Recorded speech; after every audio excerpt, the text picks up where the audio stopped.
buckle up, we got an hour to go, so let's go, that's straight heat.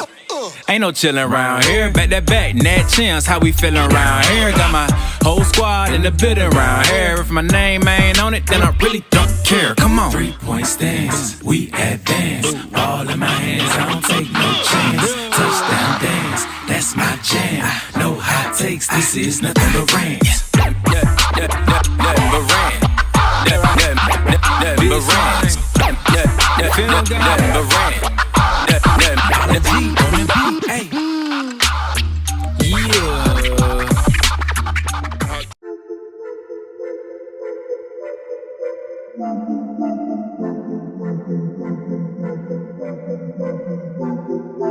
Welcome in, ladies and gentlemen, to MBR, or as we like to call it around here, Nothing But Rants, the show where I find topics that I'm oddly passionate about and I pontificate upon them. These are not hot takes, but rather takes that I'm hot about.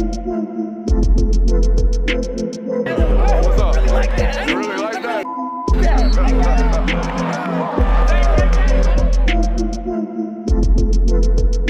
Let's shut up and grind some tape. Parent-teacher conference, maybe? Yeah, I guess. Anything formal like that, I would say, is probably... I would still say eulogy is probably a less socially acceptable time to fart. Are we live, by the way? Yeah, we are live. Damn. So we'll leave it at that. Eulogies, not acceptable there. All right. Ladies and gentlemen, I need you to buckle up. I need you to kick back, relax, most importantly, though. But get ready, because this week, it's a really special edition of the Film Guy Network. You don't get one, you don't get two, but you get 3 episodes this week of just me and Kirby. No Brooks, on the trail again, doing his football pilgrimage, visiting multiple football programs across the United States. A nationwide traveler he is right now, Christian. So it's just me and Christian this week. So like I said, I need you locked in. I need you here every single week. And more importantly, I need you liking and subscribing to this video. If you haven't already, just go ahead and do it. You know the content's going to be premium. We're going to be bringing it to you. And we have a loaded show like we always do. We're going to be telling you why your favorite football team is not going to win a national title this year. Oh, always a juicy segment to go ahead and tell you why this season might be a little bit of doom and despair for you. College football spending isn't going to be slowing down, according to one college football network, or sports network, I should say. There's a Jeremiah Smith story going around, Christian, that I just think is pretty hilarious. It's nothing to do with Jeremiah Smith, but I think that the narrative is being driven around this comment that he made. I think it's funny, especially with where we're at in college football, so we're going to talk about that. We had football this weekend, Christian. Did you know that? We did. We had college football. Now, you couldn't watch it because spring games, it'd be like that now. But Clemson played football this past weekend. We got notes on that. He actually emailed me about that. Aaron Murray, just go ahead and telling Indiana fans, hey, that was it. National titles are over. Don't even expect him anymore. He had a pretty interesting reason why. Maybe not your typical chalk answer as to why a program like Indiana won't be winning a national title, but he gave the take. And Steve Sarkisian, he feeling a little different, Christian. Oh, the Texas different. Longhorns are feeling a little different this year. Different in Austin, baby. Didn't say they're officially back, but hey, Austin's feeling a little bit different this season than it has in prior years. So like I said, we got a loaded show. And you know what? I don't think we should bury the lead. I think we should just go ahead and get to the meat of this episode right now. You think we should do that? Let's do it. All right. Usually we could say we start with the news. There are news. We'll get to that, though. Before you do that, though, I do want to kind of the Steve Sarkisian thing you just touched on. This will be real brief. Who should feel more guilty about the Texas is back things? Sam Ehlinger or Joe Tessitore? Ooh. Because Joe Tessitore obviously started off with the call when they beat Notre Dame, but Sam Ehlinger really hammered it home after the Sugar Bowl. I think the Sam Ehlinger one is way more memeable.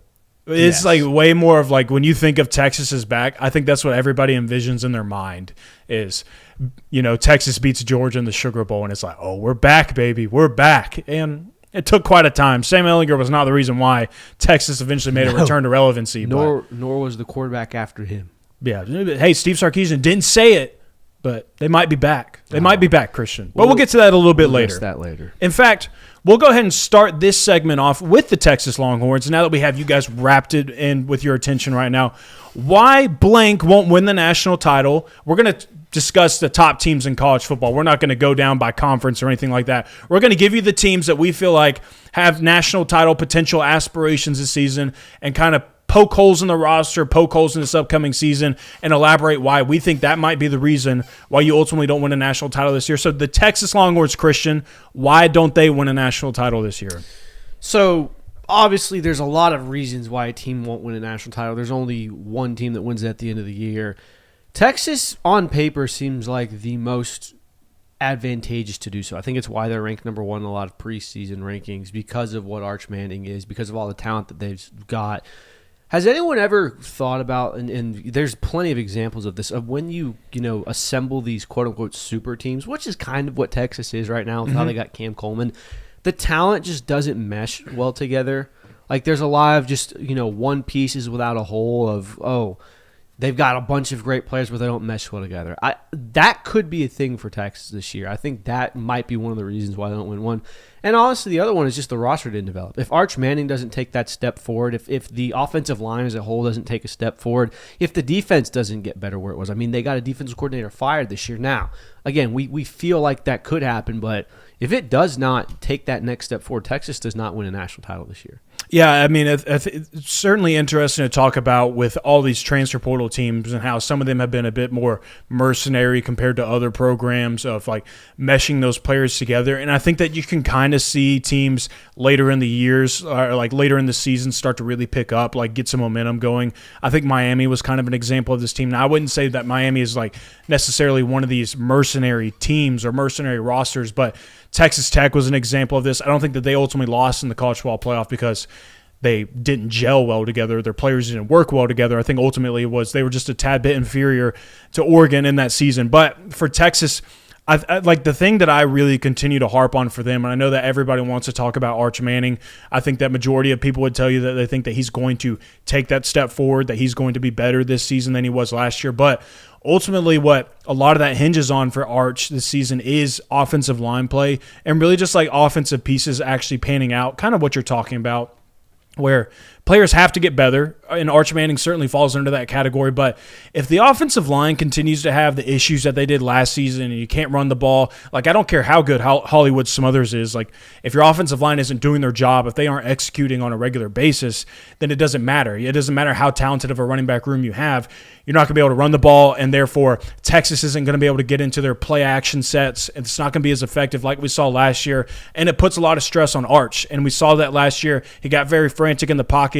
We saw the mechanics kind of go all over the place, and it kind of led to him having these emphasized struggles, I would say, in his first year as a starting quarterback. So I really kind of want to focus on the offensive line for them. I would say that if they don't win a national title this year, it's probably going to be because the offensive line didn't live up to the standard that they're hoping for this year. And they got some young players on defense that maybe haven't proven themselves as well. You could go in that direction as well, but they're super talented. That's what everybody talks about. That's why they maybe are viewed as the national title favorites this year. Yeah, I think that there's no denying the talent. I think it's at the point of, can the talent mesh well together, and can the pieces that you need to take a step forward take that step forward, which is kind of a general question for all of them, but it's especially pertinent to Texas in that offensive line. For sure. So Texas, I mean, it's kind of hard maybe to pinpoint because on paper it does almost look like the perfect roster. It looks like what national title winners look like at this point in the year when you're just looking down the depth chart and you're looking at recruiting rankings and you're looking at previous production.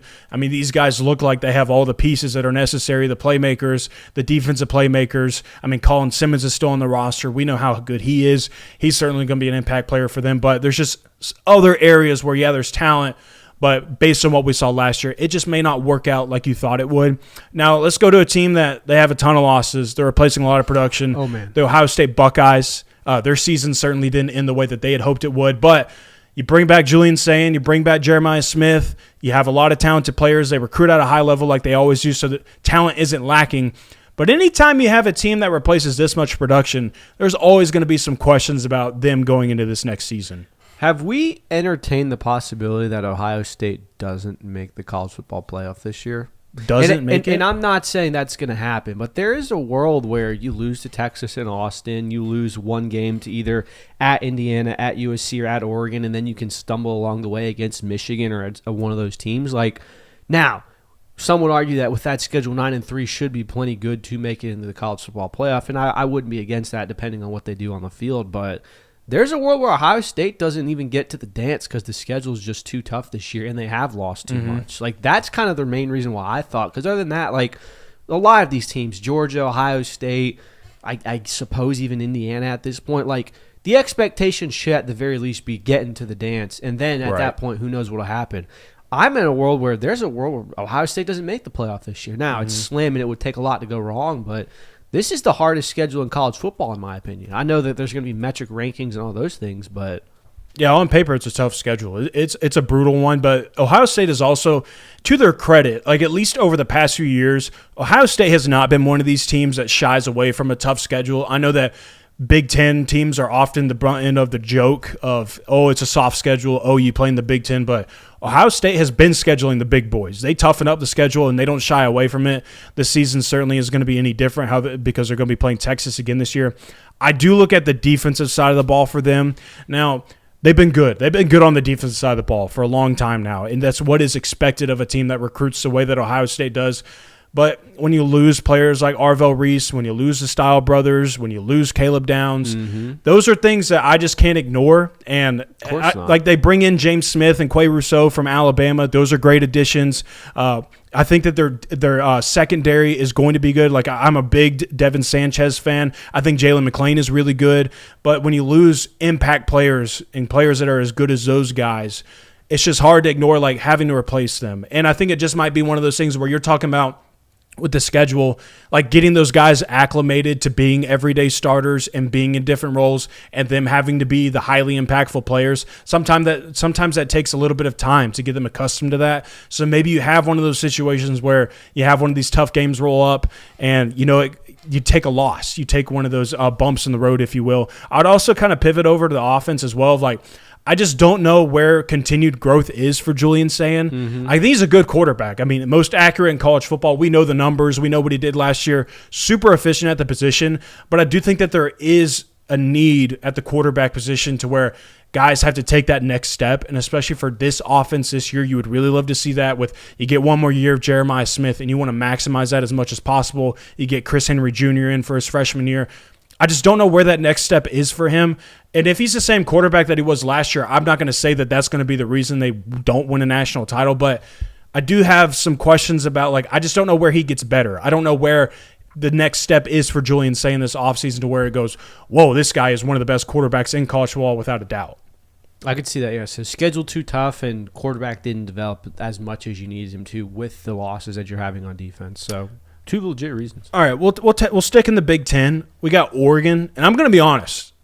I left Oregon blank. I didn't leave Oregon blank though because I think that they're a flawless roster. That I think I just look at them and I look at their season this next year, and when I envision it, I just see it being an easy sailing path to a national title and Dan Lanning's first national championship. That's not why.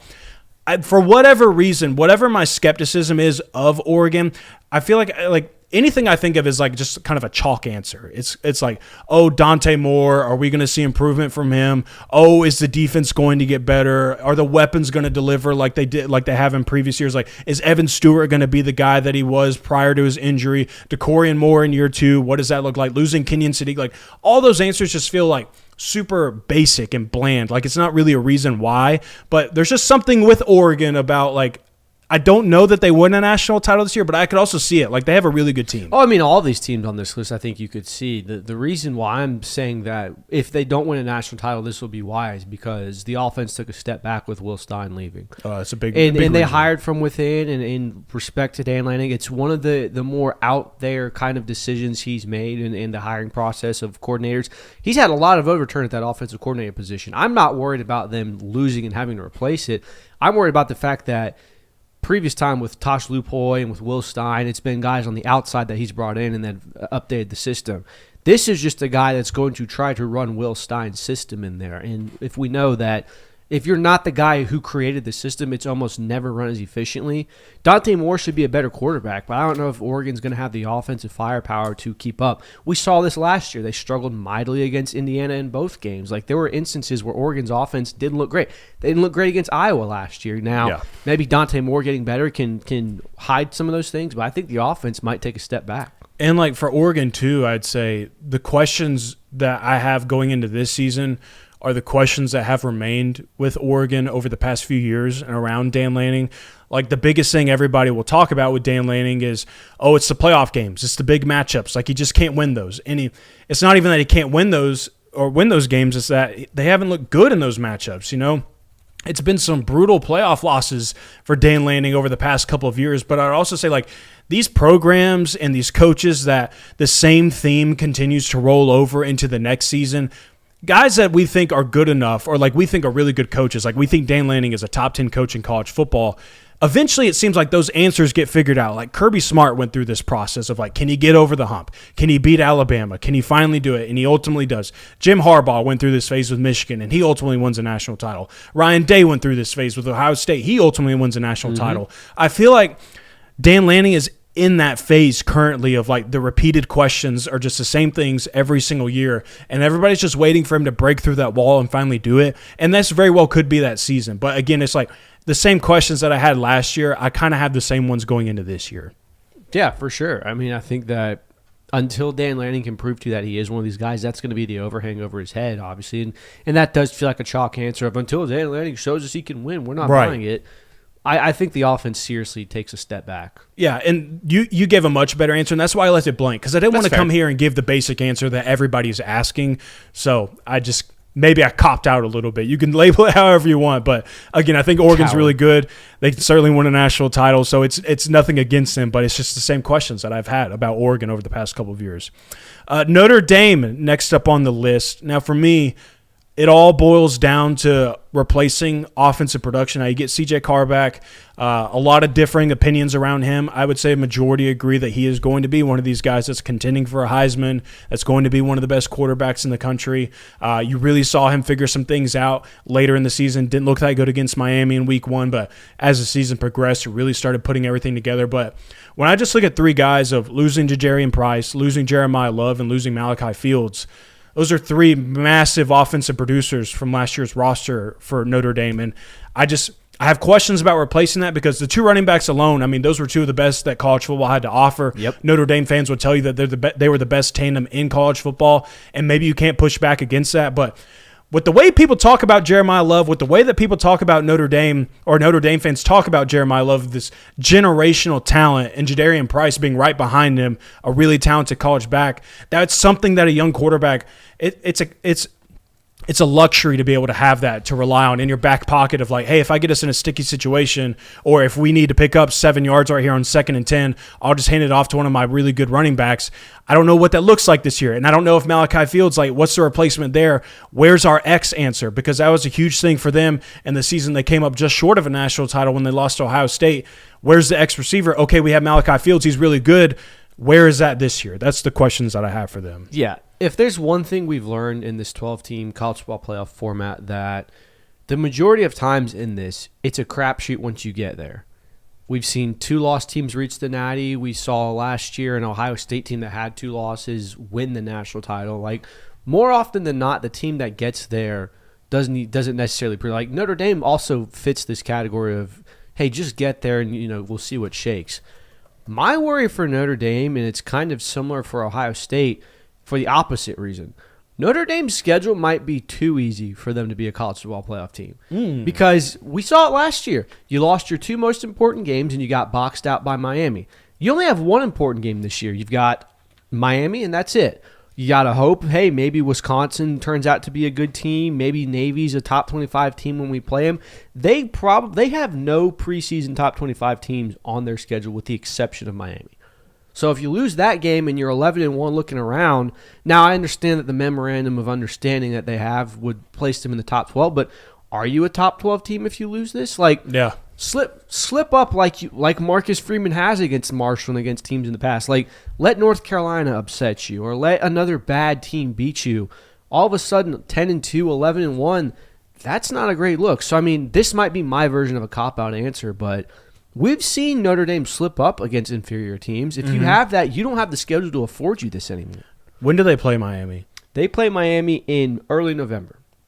Okay. So it's hard because all they have to do is be ranked inside the top 12 at the end of the season. That's it. Pretty much, yeah. They got to be ranked inside the top 12, and they're given a seed. Like, it's so late in the year where I feel like their body of work is going to have them probably as a top 5 team at that point in the year. Like, if they do everything right, if they win every single game up to that point, Notre Dame's undefeated, they're just cruising past everybody. They're going to be a top 5 team at that point. Is there a scenario where they just get absolutely obliterated by Miami and they just get taken out of the top 12 and they just don't have any more groundwork left to where they could earn their way back in? Yeah, I mean, for sure. I think, again, and this is all hypothetical looking at metrics, but if they do get crushed by Miami, the strength of schedule metrics in the lead up to that are not going to be favorable for them. It's going to be, they're a paper champion here, and that they've beaten up on a lot of bad teams. When they faced the one real team they had, they got destroyed. Like, that's going to be an argument that the college football committee has to have. So I think there is a possibility, because, I mean, they're probably going to start around 7 to 10, somewhere ranked in their preseason. So we'll see. I think that they could find themselves in a serious situation where even if you beat Miami but you lose to a Michigan State or you slip up twice, like, this is not a schedule you can afford 2 losses. So if you beat Miami, if you lose to Miami, you got to be perfect. So that's why I don't think Notre Dame wins a title this year, because we've seen as long as they get to the playoff, they're more than capable of making it all the way. I think the schedule might keep them out, though, because it is too easy. It's an interesting route to take, and it may not be the wrong take either. I mean, we've seen it, and it all just depends. You know, these committees change, and it seems like the criteria that is held to the highest standard, it differentiates, and we never really know what the committee is truly feeling, because they just slap out the rankings, and then they throw the chairman out there, and he answers some questions by ESPN, and it kind of just goes all over the place. It's never just a consistent line of the criteria that we like, what we believe should be the most important things, or what they value the most important things. We never really get a true answer. Hopefully that's something that changes this year, but I mean, we saw it last year where Notre Dame was in the mix all the way up until the final rankings, and then they got booted out. We'll see what happens this year with the schedule. It is something that should be it's worth paying attention to this next season for sure. All right, we'll shift over to the SEC, we'll go back to the Big Ten. Indiana, the reigning national champs, obviously replacing a lot of people. Obviously, don't have the James Madison core that they once had from the Kirk Cincinnati regime over there. Replacing the quarterback, all those good things. Why does Indiana not repeat as a national champion this year? It feels so lazy to say how hard it is to win a national title twice in a row. Yeah. That's my answer. Like, with everything that went right for Indiana last year and everything that's departing this year, it's a very hard sell to convince me that that team's going to have as much success as it did last year. And it doesn't even have to have as much success. It has to go 10-2 in the regular season, not lose. Like, the argument for Indiana kind of remains the same as it was heading into last year of, hey, don't lose your big games by a lot and just have a solid record come the end of the year, then you can make to the dance. I think that the reason Indiana doesn't win a national title is because it's just so damn hard to do it 2 times in a row, especially with all the overturn they had, especially with the culture that was set from, let's be honest, some players that were older than most. And that's not a slight to that. They played within the rules, allegedly, and, they won the national title. There's absolutely that. But a lot of those players are gone this year, including your Heisman-winning quarterback. Now, Josh Hoover's a very excellent option. He had some really good games at TCU, but again, I don't know how much you can have overturn and survive that. This isn't even 21-22 Georgia, where the transfer portal and NIL had just kind of started. Like, that was still, I consider, like, early college football playoff era teams. Like, that's before rosters had really figured out. This is a completely different animal. Oh, for sure. For me.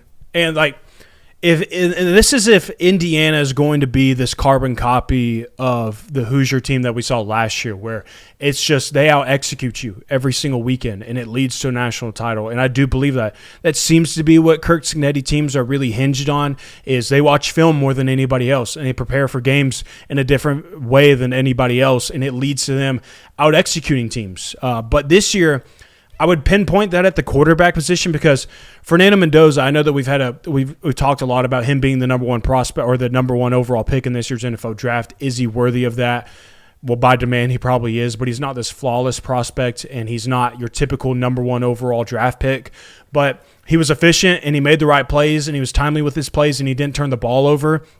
Josh Hoover is a little different than that. Josh Hoover is a gunslinger. This guy doesn't shy away from tight windows. He'll force the ball at times. You saw that in the turnover numbers that he had during his time at TCU. So if you're a team that continues to really preach on executing and just making the right play every single time, it could get a little shaky at quarterback this year. And I love Josh Hoover. I mean, I think he's supremely talented. We broke down his tape last offseason, and I fell in love with him then, paid attention to him this past year. And I think that what you can attribute to some of the turnovers during his time with the Horned Frogs is The talent just wasn't as good, and I think that the parts around him weren't good enough to where sometimes we did have to force the issue, and it led to us turning the ball over in some poor moments in the game.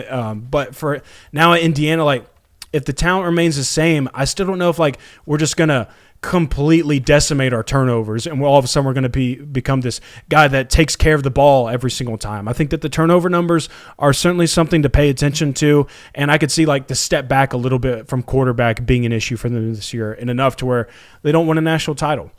Now, sticking with a team that is also replacing a lot, especially offensively, Alabama. There's a lot of moving parts here. Still really good. Made some additions in the portal. Maybe didn't make all the moves that maybe the fans wanted to see them make heading into this next year, considering the pieces that they have to replace, but still some really good offensive weapons. But I would attribute it to the offense being the reason why maybe they don't win a national title this year. I mean, for starters, you're putting in another first-year starting quarterback. You did it with Ty Simpson last year. Now it's either going to be Austin Mack or Keelan Russell, and I don't care who it is. Whether you choose Mack or whether you choose Russell, there's going to be growing pains there. We see it every single year with guys that have first-year starts going into the SEC. It just happens, or any college football team for that matter. We don't even have to boil it down to just in that conference. It happens with anybody, but also on top of that, you're just replacing guys like Jeremy Bernard. You're replacing guys like Jam Miller. And, you know, maybe Daniel Hill does improve this year, or anybody in that running back room, maybe they get better. And I'm not the biggest Caden Proctor fan, but he started for them for multiple seasons for a reason. Yeah, I mean, the production alone, you got to. Production alone, right. Now, Ryan Williams, the Coleman thing that we've changed with his name is really messing me up with Cam Coleman and him. So, Ryan Coleman Williams, like, you still have him. Latsir Brooks is really good. Maybe Sedarian Morgan as a true freshman flashes, but again, like I mentioned at the beginning of this, there's so many moving parts, and it makes me really want to back off. But the good thing is that the defense is really good. I think it's going to be one of the best in the country. Yeah, I mean, I don't think the defense is my concern in this area, and maybe they'll give up, a 30-point game here or there. Offenses are really good in the modern era of college football. There's two reasons, in my opinion, why Alabama won't win the national title this year. Number one is the offense, like we mentioned. There's a lot that I think Ty Simpson did behind the scenes for that offense that doesn't really go recognized. And through film studies and film breakdowns, I think we saw when he was playing at his best how special Ty Simpson was. But I've yet to see something that makes me feel like, oh, the running game's going to be fixed under Kalen DeBoer, or the quarterback play isn't going to have to be as consistent this year.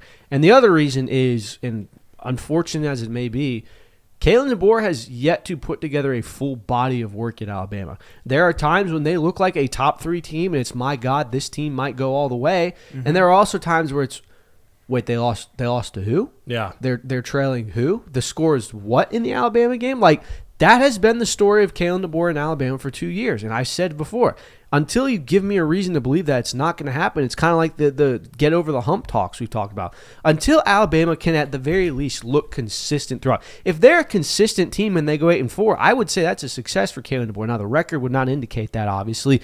But if from week 1 to week whatever, Alabama looks like the same exact football team, and it's just, hey, they're just not as talented this year, that's fine with me. I would much rather see that than them go 10-2, but, man, they lost 2 horrible games, and then they beat 3 top 5 teams on the road.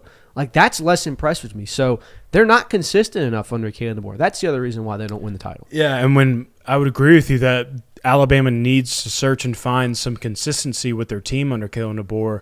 And when you talk about finding consistency and then also talk about all of the new faces that they're going to be featuring, or not necessarily new faces, but guys that are transitioning into bigger roles or guys that are going to be starting for the first time on offense, that concerns me. I mean, that's obviously going to hinder your ability to find consistency in the season. So if Alabama can't do that this year, then I certainly don't think they're going to be winning a national title. But again, the defense is really good, so maybe that can help alleviate some of the early offensive struggles that they experience.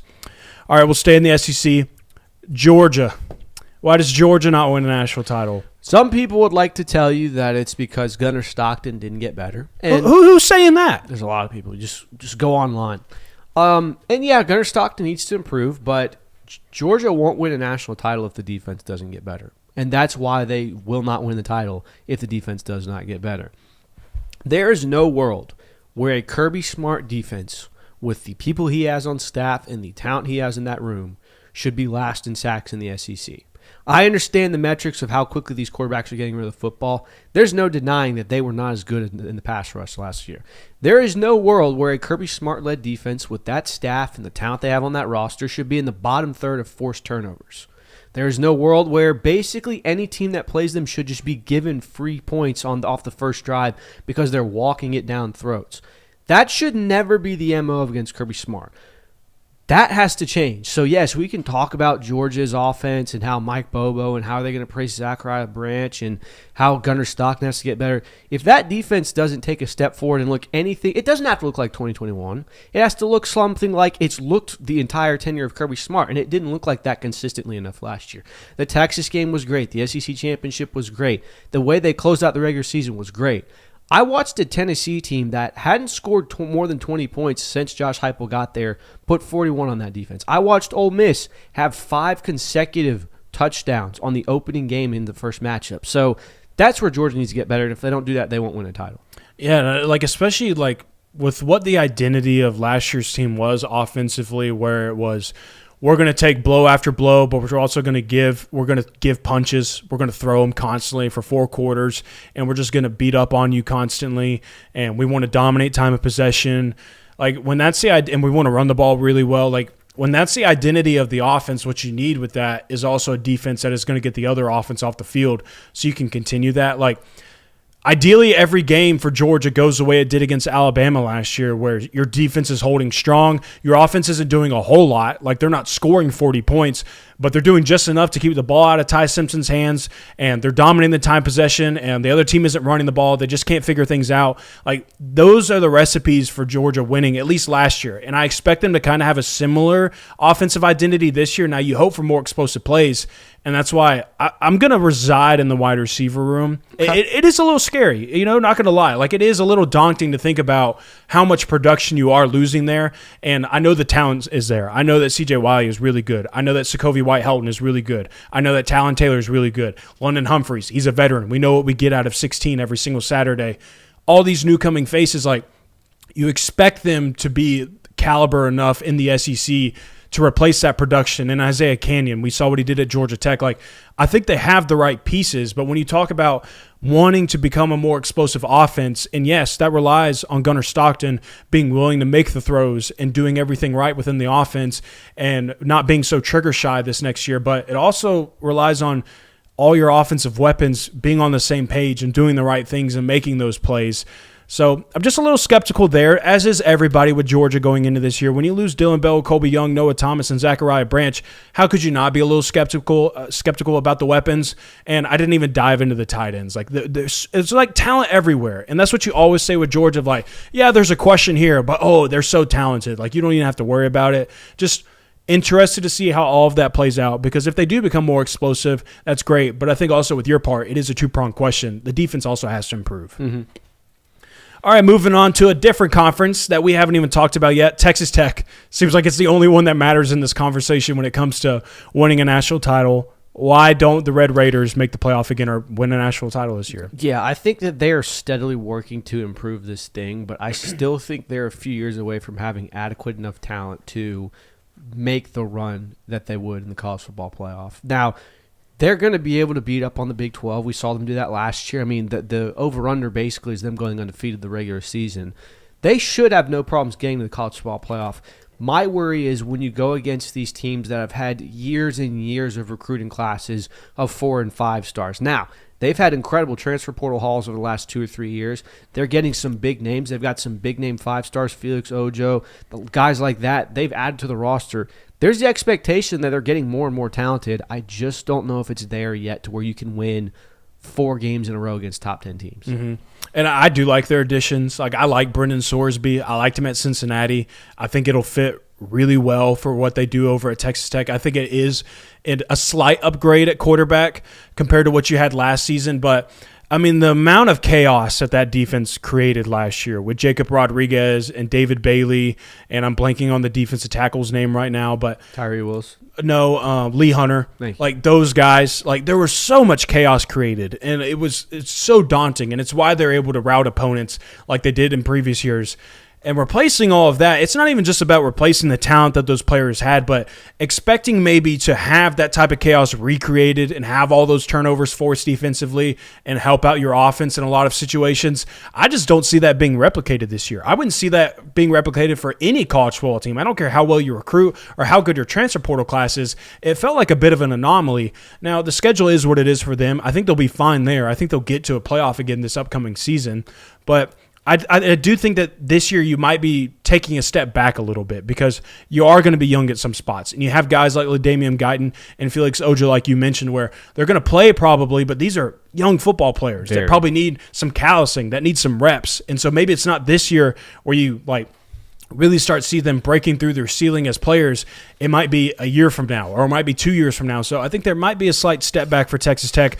I just don't see them being as good as they were last year, but still have them being a playoff team. Yeah. Now for Miami, whole lot of buzz around them. I mean, a whole lot of momentum. Whole lot of momentum. It seems like there is for the Miami Hurricanes. Bring in Darian Mensah. You got Malachi Toney. You got the Bakart kid from Duke as well. Mark Fletcher returns, and I've pounded this every single time we bring up Miami in this upcoming season. Defense for me, and they return a lot of players. Okay, I know they didn't lose like every single starter that they had last year. But losing Ruben Bain and losing Messidor and losing all those guys that created so many sacks and made so many negative plays for the opposing team, that's what that team relied on. I mean, that was the bread and butter for last year's team. It wasn't the offense. It wasn't Malachi Toney making all those great plays. Those were just the sprinkles on top. Without the defense that they had last year, you don't even make it to a national title. You may not even make the playoff without those players. God, no. So replacing all of that, and I know you got Damon Wilson, and he's really good. I think that you'll be fine in the QB pressure rate still. But losing that many talented players, I don't know if you can expect the defense to be the way it was last year. And maybe that's why you get a guy like Mensah, and that's why you make upgrades offensively and why you get guys to return like you did with Mark Fletcher.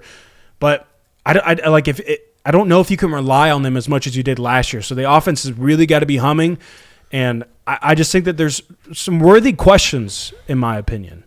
I agree with what you said about how there's a lot that's got to go right on the defense for them to make the run they did this year, or they did last year. I want to run a theory by people in that I think we're kind of overinflating how great this Miami team is. Not denying what they did in the playoff last year.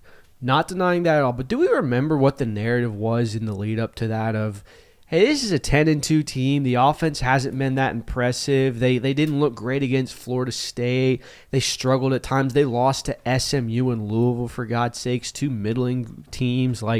Yeah, the run they went on because of that defense was incredible, but the offense scored 7 points, 17 because they got a pick 6 from Ohio State. 31 against an Ole Miss defense that we all agree was not very good. And then against Indiana, they scored 21. Now, those are some solid defenses, don't get me wrong, but the offense just is not that impressive. And I understand what Kirby, they got better at the quarterback position. Sure.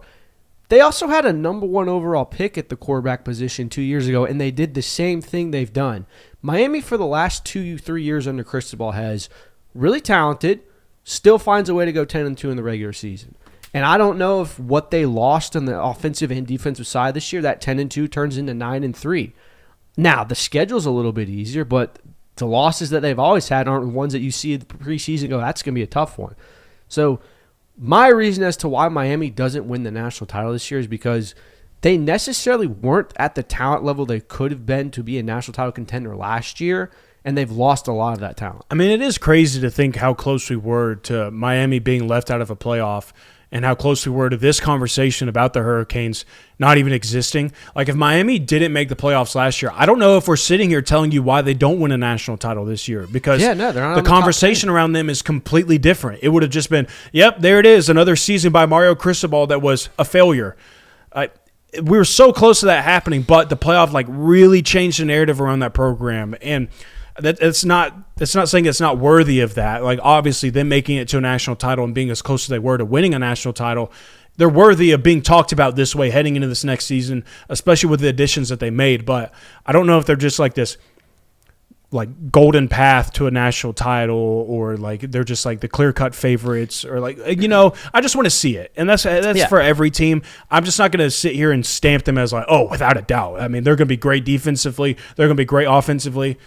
I'm not stamping that flag yet. So the reason, to answer the question, I don't know if I did properly, the reason why Miami doesn't win the national title this year is because they don't have enough talent on either side of the ball to fill the gaps that they lost last year. Fair enough. All right, our final team, and we've nearly taken up an entire show doing this segment, but that's a good thing. In the offseason, when you can find a segment like this, and hopefully it's played out as well as we thought it would, if you can take up 40 minutes with a good segment, I think it's certainly worth the time. Our final team, now I kind of went back and forth. There's a couple of teams that you could have thrown in here at the 10 spot. Maybe we can continue to talk about some of those teams that didn't get mentioned here after this one, but I put Ole Miss in this conversation. I think that people are still really high on them. I know everybody's intrigued to see what this team is going to look like for a full season without Lane Kiffin and Charlie Weiss and all those guys, but I would say that Pete Golding did a really good job in the playoffs. Now, you could say what you want about, well, he still had some of Lane's guys. He won't have those guys this year. Alone, like, just looking at them on paper, though, right now, regardless of who the coach is and who the offensive coordinator is and all those things, getting Trinidad Chambliss back for another year is massive, and maintaining Kewan Lacey, massive. Deuce Alexander as well. Like, I would still put them in this conversation of they're really good. I think that they're going to be really talented, but ultimately, I would say why they don't win a national title this year is because you're really hinging on Kewan Lacey and Trinidad Chambliss to be that big of difference makers. Yeah. And they're great. They're super talented. I would say that Kewan Lacey, one of the best backs in college football. Trinidad Chambliss, one of the best quarterbacks in college football. But in this era of college football, I don't know if you can walk into a season and just be like, those are our two guys, and they're going to lead us to the promised land. I don't know if I'm buying that. No, I mean, the days where you can Cam Newton your way to a title are over. So that's out the window. The idea that, Kewan Lacey and Trinidad Chambliss are good enough for 9-3. I'm not subscribing to that theory at all. Now, they have talent. They've done a lot in the portal, especially on the defensive side of the ball. Just ask Dabo Swinney. But there's a lot of room for improvement. The problem is I think that I'm not trusting enough of a Pete Golding-led team that does not have Lane Kiffin or Charlie Weiss Jr. calling the plays. It's fantastic that you got Trinidad Chambliss back. It's fantastic that you got Kewan Lacey back. Frankly, if you didn't get those guys, they're probably not on this list. So that's my thought on that. But I agree with you. I don't think that they have enough firepower offensively to get them to a national title. And it wasn't enough last year. Mm-hmm. And I would argue that's the best offense a Lane Kiffin roster has ever had.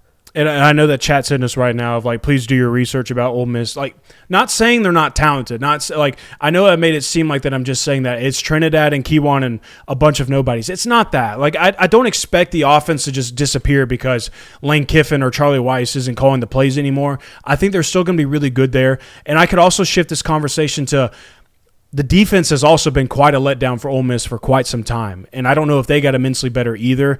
I just think that they fail to play complementary football at times, and it gets them in some situations where walking into every football game every weekend saying, we got to score 38 points or we're going to lose today, I don't know if you can do that for 16 games or however long you have to make it to win a national title. Like, I don't know if that's a winning recipe or a national title winning recipe to go out there and do it every single time, especially when you get down to a team like Miami who plays good enough defense. It can hold you at bay for 4 quarters to where, like, again, they're good. I'm just saying I don't know if they're like a balanced football team, and I don't know if they have enough people to complement Trinidad Chambliss and Kewan Lacey. Yeah, I mean, I think people reference Trinidad and Kewan because of how strong those are the strengths that are returning this year. Yes, and Terrion Perkins is on the defensive side, and he's a solid edge rusher. I don't think he's a running edge defender that's necessarily going to be an enforcer in that. They added Jonel Aguero from the transfer portal. They added a lot of transfer portal guys, Luke Farrelly, Jay Crawford. The defense has a possibility to be better. I just don't know if the offense is going to stay at the level it was at consistent enough while the defense is going to even if Ole Miss's defense is better next year, they're a decent defense. They're an okay defense. I don't think you can win with an okay defense and a really good offense. I think it requires greatness somewhere. Yeah, and again, guys, like, I know that you're going to feel passionate about your teams, but the whole point of this segment is saying why we don't think you win a national title. And you're in this conversation for a reason. It's because you have national title aspirations, and we can envision you winning a national title this year. But we're just, hey, poking the holes, saying, hey, maybe what's the reason why they don't? Just throwing some caution in the wind a little bit. Now, some teams that we didn't talk about, you could make the argument, hey, where's Texas A&M in this conversation? They bring back Marcel Reed, all those good things. Like, they belong in this conversation. But I would say that, defensively, I think there's some concerns there. I think you had quite a bit. You're going to have some drop-off there, losing a guy like Torian York, the edge rusher, Cassius Howell. Those guys, I think that there's some concern there to believe maybe the defense isn't going to be as good as it was last year. But they get a lot of fresh faces over there. I know there's a lot of buzz in spring camp for them right now of some freshmen that are making some waves. And if Marcel Reed can continue to get better, then they'll be a dangerous team again. But, hey, changing offensive coordinators because Colin Klein is no longer with the team. We'll see how that goes. So I think there's multiple questions you can make about Texas A&M. For sure. I mean, there's a handful of fringe teams that are kind of on the outside, potential playoff teams. I don't know, though. So there's a lot of teams we could have done this for. I think we kept it at a tight 10 is good. For sure. All right, moving on from why your team won't win a national title. Now let's talk about a team that didn't make this list, but they did play some football this weekend, Christian. The Clemson Tigers took the field, had their spring game. We know that they have officially announced their starting quarterback in Chris Vezina. And if you haven't checked out our film study on that, we released it this past weekend. You should go and do that. Me and Brooks got in here on Friday, cranked that out. And I will say, from someone that has watched the film and I'll be honest, didn't know a whole lot about Chris Vezina going into this year. And certainly didn't know anything about him last year. After watching the film, I am a little bit more optimistic about Clemson's offense going into this year. I think he's good enough. I think he's a good enough college quarterback for them to be successful on offense. Now, it does get a little funky at times. He's got this big, long frame, and there's multiple throws in the film if you go and watch it where, I mean, Christian, the nose of the ball is just straight down sometimes in the ball flight, and it is just darting into the dirt, and it creates some accuracy issues. But outside of that, I think that he's good enough. He's a good enough competitor. He's athletic enough. I think he's smart enough to play the position. I think Chris Vezina is good enough. And they actually returned more on offense than I thought they did. But it's going to kind of how the theme of our why you don't win a national title, the same question remains of, can you protect the guy? Is the offensive line going to be good enough? Like TJ Moore and Bryant Westco, really good football players. I think, again, you're going to be good in the weapon department. But there's just some underlying issues. But they did play a football game, and I would say that it was an okay day for Chris. And now, again, we don't have the privilege of watching this. We can only go back and look at the stat sheets. I know that there's highlights posted and whatnot, but I think that we are seeing this transition of Clemson, it's just not believing it. Just kind of like you're over to the side now. You're not really the main topic in college football. Yeah, I got to be honest. When I saw this topic, I was kind of just looking at it I don't know how much we can break down from Christopher Vezina's, Clemson spring scrimmage. I think he had 18 attempts. Yeah, so. And really, the reason I wanted to throw this in the show notes is to remind you guys to go and watch the Chris Vezina tape. Now, that's from a start last year for him. And you'll see some throws and you'll see some things of there's Clemson football. I kid you not, Christian. There's a sequence in the film where we work our way down the offensive line. I mean, play by play, where it's left tackle gets beat immediately, left guard gets beat immediately, the center gets beat immediately, right guard, right tackle, all five of them just get blown past, and it completely blows up the play. It's there's Clemson football. We're throwing a fake screen on the first play of the game. Don't know why we're doing that, but hey, that's Garrett Riley. We got Chad Morris in the mix now. Maybe we'll see some changes there. One thing that me and Brooks did talk about, and I'll ask for your opinion on this, Christian, of a staple in the Clemson offense, no matter what, no matter who is at quarterback, has been they're involved in the run game. Yeah. They run those guys. Trevor Lawrence, Deshaun Watson, Cade Klubnik, all of those guys. Yeah, all of those guys have been involved in the run game consistently. And is that going to continue to be a thing? And I think a reason why is because, the run game hasn't been reliable in years prior to where, hey, we have to get the quarterback involved. We got to make him respect something. Vezina is not one of these kids I want running 8 times a game, 9 times a game. I think he's good enough, but certainly not somebody I just want tasking him with, hey, you got 8 carries today. I mean, Cade Klubnik's not a guy you want running 9 times a game. Right. Trevor Lawrence wasn't. Trevor Lawrence got knocked out of the game because of concussion on a run. If there's one thing we know about Dabo Swinney, it's that if he believes in something, he does it, no matter how detrimental it might be to his roster. Christopher Vezina is going to be involved in the run game this year, whether or not that is to the detriment of his health or if that's something that's going to hurt their offense. Dabo Swinney and the offensive system is, hey, we use our quarterback's legs when we feel it's appropriate. We don't care who it is at that position. You're going to run. So I think Christopher Vezina will be a rushing component. And I will say, based on what I saw from the spring breakdowns from all of the Clemson outlets, it seemed like Gideon Davidson did have a good day at running back. Said that guy's a clear front runner. Looks really solid for them. I think he had something like 86 rushing yards for them in the spring game. So maybe he is someone that actually provides some consistency in the run game. But if you don't get anything figured out on the offensive line, it ultimately won't matter, and neither will your quarterback play. But just wanted to talk on that, remind you guys to go watch the Chris Vezina tape. It's really good, really interesting in my opinion. I enjoyed being in the room while Brooks did that. So some fun off-season content for you. Now, I want to read you these Steve Sarkisian. Yeah, I was going to say, I want to get to these Sarkeesian quotes. So I know we're skipping a couple of things, but this is just peak offseason. So Steve Sarkisian did an interview with On3 recently and was kind of asked about, hey, how's the team looking and all these things, and offered these quotes because obviously the last season did not go how anyone planned it to in Austin. They were 9-3. They missed college football playoff. It was rather disappointing to the point where now they've made a lot of acquisitions in the transfer portal and in the recruiting world. So Sark was talking about it. He goes, he said, quote, I was like, this feels like it used to feel like, and we didn't always have that. We've always had some years where it's been on one side of the ball and some years it's been on the other side of the ball. This is different. And the article goes on to talk about how last year was different and all those things. And this is the quote that I want to kind of give out to the people and highlight. Quote, it's the engagement and the competitive spirit on both sides that jumps out. I'll never forget in those years at Alabama with Jerry Jeudy, Jalen Waddle, and Smitty. Those guys could be assholes in the way that they went at defensive guys, but they respected Pat Surtain. They respected Xavier McKinney. There was a lot of that. And at the end of the day, they walked off the field together. That's what it feels like here. Now, I have a personal rule about just anything related when you're a college football coach. Never set expectations that high. Never hype your team up. Never compare it to national championship winning teams that some revere as one of the greatest teams we've seen the past few decades. Don't do that. Keep expectations low, keep your head forward, and just drive for it. Because when you have these high expectations, all that is room for you to do is look like a disappointment and an idiot if you ultimately don't meet him, which there's a 90% chance you don't, because how many teams are going to be as good as 2020 Alabama or 2019 LSU or any other fantastic team? Now, this might be an exception for me because of everything that has gone into Texas this offseason, all of the spending and all of the acquisitions and how everyone's basically saying, hey, they better win it all or it's a disappointment. I'm giving Sark a pass here because, yeah, at this point, you're so hyped up anyways. What's the harm in you, the head coach, going, yeah, it reminds me of when Alabama had 4 first-round picks at the wide receiver position and went 10-0, won the national title. And, like, the last great Nick Saban team. Yeah, this reminds me of that.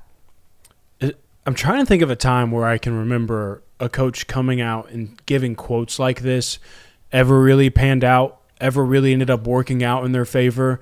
Like, I remember Dabo Swinney last year saying, like, this is the highest player score that we have ever had. This is going into last season, as season was a failure. Shane Beamer has done this at times with South Carolina. Now, one time it went to a 9-3 record, almost made the college football playoffs, and then kind of repeated the same trend going into this past year, won one conference game. I'm not saying it's going to be that bad for Texas. I don't think it would ever be that bad for Texas.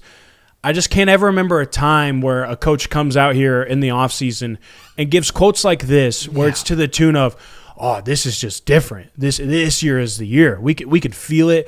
Practice is different. The players are different. Like, it's like when Billy Napier's like, DJ's got that look in his eye now. Like, I feel like these quotes, and the reason why I say this and the ultimate conclusion I came to is it's because the really good coaches don't do it.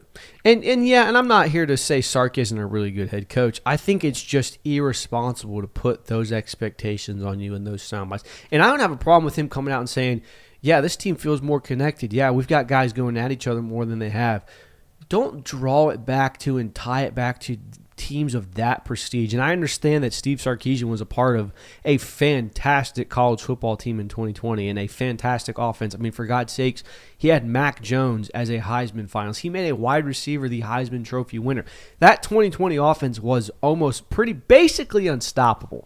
So I'm not here to say that Steve Sarkisian isn't a good coach. I'm just here to say when you set your expectations this high and you ultimately don't meet them, you look dumb. Oh, for sure. And like continuing with Steve Sarkisian's theme, there's even more credit to where he's coming from because we do think that Steve Sarkisian is going to be able to focus on just the offensive side of the ball. He doesn't have to be going back and forth between offense and defense, something that he alluded to at the end of last year. It's why you go and get a guy like Will Muschamp and why you pay him the dollars that you are right now to be the defensive coordinator over there. So I think it does alleviate some of the roles that he had last year compared to this year to where, hey, maybe because he can focus on the offense as much as he wants to this year, maybe he does get it running like the way he had it at Alabama where his only role is you call plays, you make sure the offense is doing its job. Maybe it does look like that.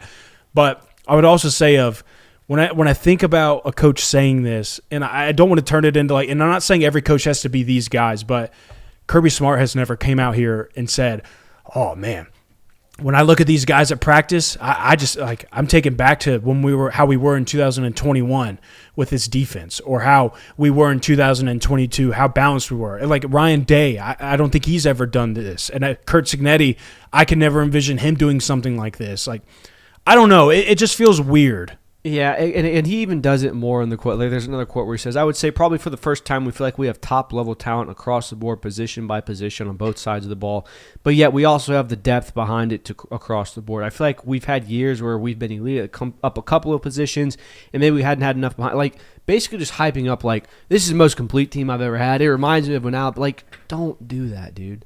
Because if you win the Natty, great. The expectation is you to win the Natty if you do this or not. But now if you do go 9-3, or you go 10-2, or you stumble in the college football playoff, people will have this quote on paper in writing to say, hey, remember when Steve Sarkisian tried telling everyone that they're deeper than they've ever been across the board and they're more competitive and it's 2020 Alabama all over again? Just keep expectations out of low as a college football coach. Yeah, I mean, ultimately, it's not going to do any harm to Steve Sarkisian. Whether he gave this quote or not, how this season goes for the Longhorns, of if they play for a national title or not, the decision is made, in my opinion, of like what people think about Steve Sarkisian, what they think about Texas. Like, again, we've reiterated this so many times, but it's the truth of this is the chips are all in season. So it is the year for you to go out there and say that, because no matter what happens, the case was going to be the case. Whether or not you came out here and said that you get flashbacks to how you were at Alabama when you had all those elite wide receivers, it didn't matter. Like, the expectations were going to be the expectations, but doubling down on it does seem a little goofy in my opinion. And that's why I've kind of given the exception for him, because it's like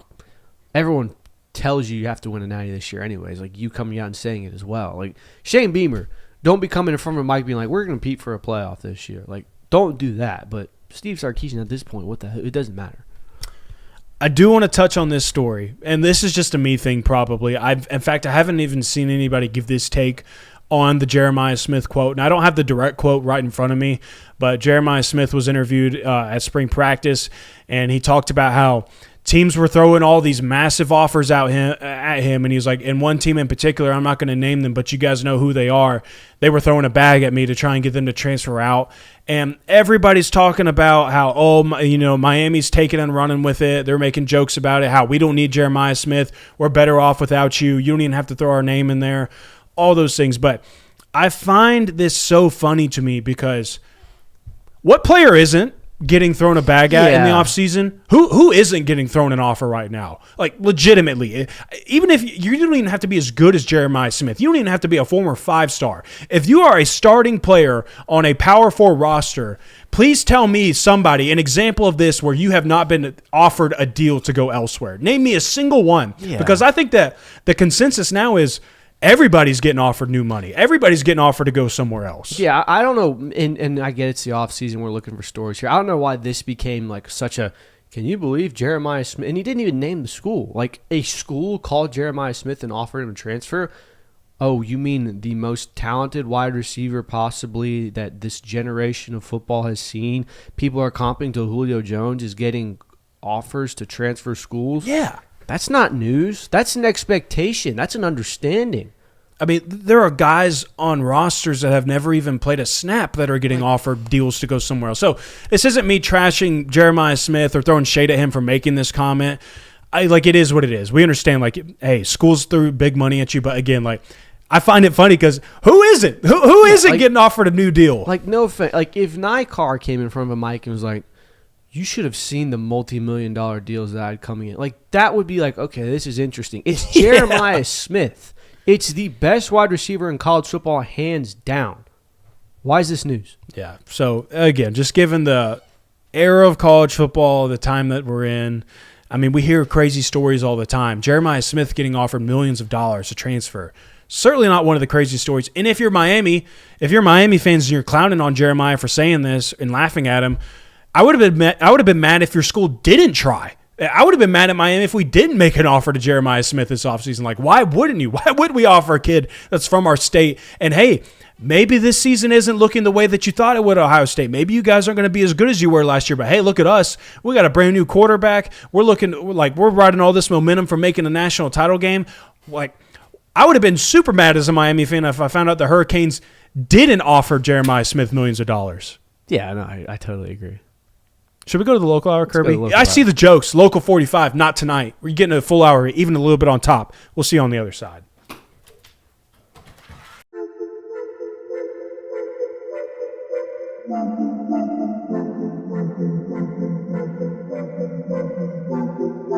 Welcome into Talk the Dog, the show where we find a bone to pick and a take to give.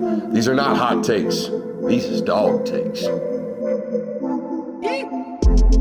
Can I talk that dog?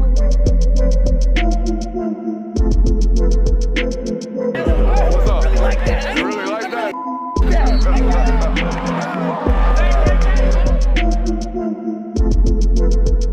Let's shut up and grind some tape. About Local 45. Brooks isn't here. We keep a tight schedule around here when Brooks isn't here, guys. Oh, you're doing that one? It's the boss man's fault? Yeah, dude, it's all his fault. Everything bad happens on this show is Brooks' fault. I'm tired of taking the blame for everything. Kirby doesn't work. KGB Kirby.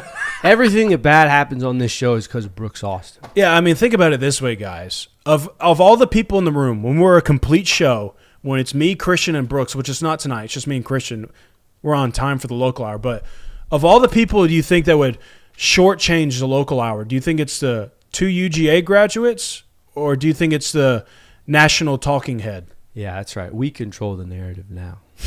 We're the ones with the microphones. I like this. We're the ones that get to tell you guys how you should feel about this show. In all seriousness, we got a loaded local hour for you guys, a bunch of topics. I actually had one of our listeners, my cousin actually, suggest a show topic. It made the list tonight. Games that you should watch during the offseason if you're a Georgia fan. Now, this isn't even constricted to just one era. This can go back as far as you want to the origin of your Georgia fandom, all the way to the current day Georgia Bulldogs. A game you should go back and watch. We're going to talk about some of the biggest flips that Kirby Smart has had as a head coach. There's been a lot of them. I think I discovered a bit of a theme in my list. Now, I'm sure that I had some exclusions on mine, forgotten some names, but of the guys that I thought of, I think there's a theme here, and it's a pretty impelling one. We got a Kirby Smart mic moment. Is it the first one of the offseason so far? Yes. I would say Kirby Smart mic moment that got leaked. You know, usually the students down there in Athens do a better job of walking down by the practice field, get the phone out, and you usually catch something, but this was the first one, and it was an all-timer for sure. And then we're also going to talk about what might have been. Oh, those moments. What could have been, Christian. This might be the most painful segment we do on this show. Yeah, I don't know how I feel about making Mondays even more depressing by throwing this segment into the mix, but I'm here for it because it is a little fun to kind of reminisce and go back what could have been? What if this happened? What if this didn't happen? So we're going to do a little bit of that tonight. But let's go ahead and start with top, we didn't bury the lead in the national hour. We're not burying the lead here. Top games fans should rewatch during the offseason. I brought 10 games. You brought 10 games. We're just going to kind of rattle them off. Yeah, and then I think we should preface this with a kind of a assumption of listen, we're not going to name the Natty or the Rose Bowl or games that you have probably already rewatched in your own time, games that we've all seen numerous amounts of times. That's not on this list. We're giving you suggestions for games that you might have forgotten about, probably haven't seen. Sometimes you haven't even seen them since you first watched them. So that's the list we're There's giving a couple here. chalk answers. So please don't get mad at us when we're like, where's the Rose Bowl? Where's the Orange Bowl? Yeah. Where's all these, like... If you have a Georgia fan haven't rewatched the Rose Bowl 10 times up to this point, what are you doing in the offseason? Yeah, we shouldn't have to be suggesting this to you. You don't need us to remind you, like, oh, yeah, the Rose Bowl was a really good game. I forgot about that one. No, you know about it. I'm going to start my list off with this one. And this is just to kind of throw it out there to some of you Georgia fans. I'm not speaking to everybody here, all right? This isn't homework that I'm giving to every single Georgia fan, but there's a collective out there that I think this would maybe do some good for you. You know, just kind of freshen up your mind a little bit. How about you go back and rewatch the Georgia versus Georgia Southern game in 2015? Oh, brutal rewatch. Ew. Not entertaining. It's not fun. It is horrible, but I think some people probably do need to go back and rewatch that game of a little over 10 years ago and just kind of remind yourself of what life as a Georgia fan was like prior to this run that you've had as a fan, prior to Kirby Smart being the head coach, just how bad it got, like what you had to endure. And that was a one-score game against Georgia Southern. You know, I had such high hopes for that season coming in, and obviously the Bama thing happened, and then Tennessee, it was like, well, you know, it's we need a quarterback. And then the 9-6 against Missouri happened. It was like, well, it's not all Mark Richt's fault.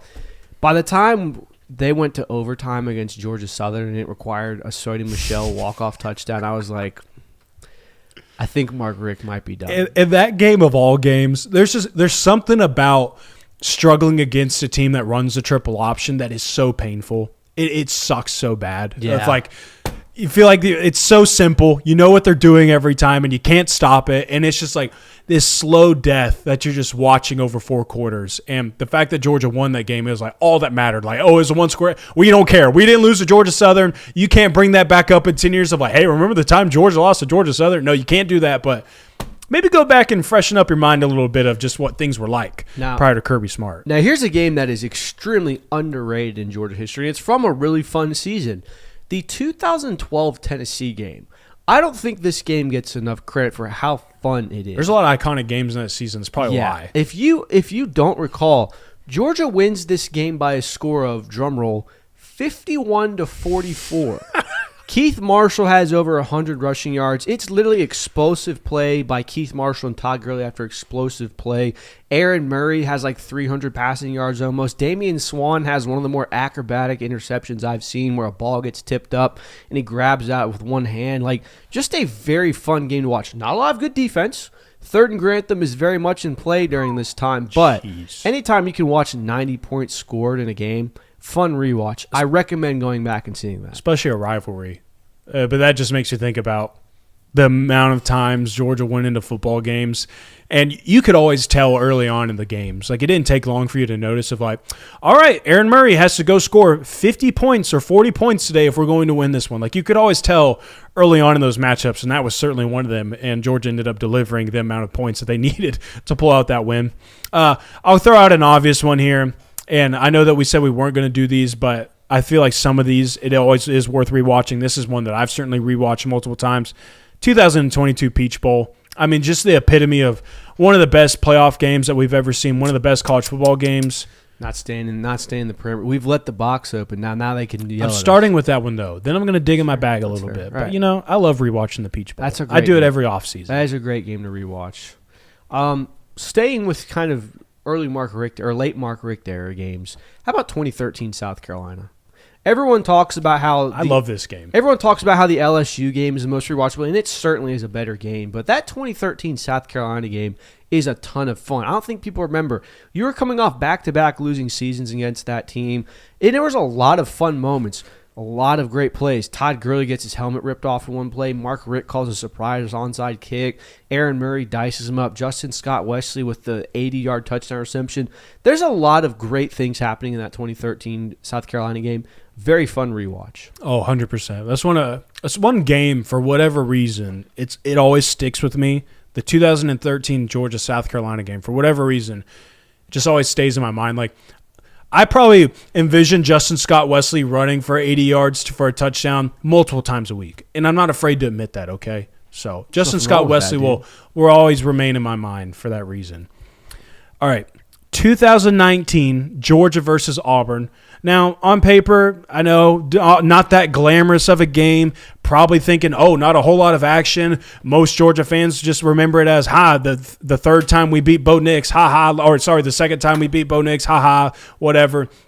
I remember this game as the first introduction to what was coming down the road for Georgia defensively. Like the names that, like, if you go back and look at the stat sheet for that game, Channing Tindall has a tackle, Nakobe Dean has multiple tackles, Quay Walker has a tackle, Jordan Davis has a tackle, Devontae Wyatt is in on the mix, Trayvon Walker.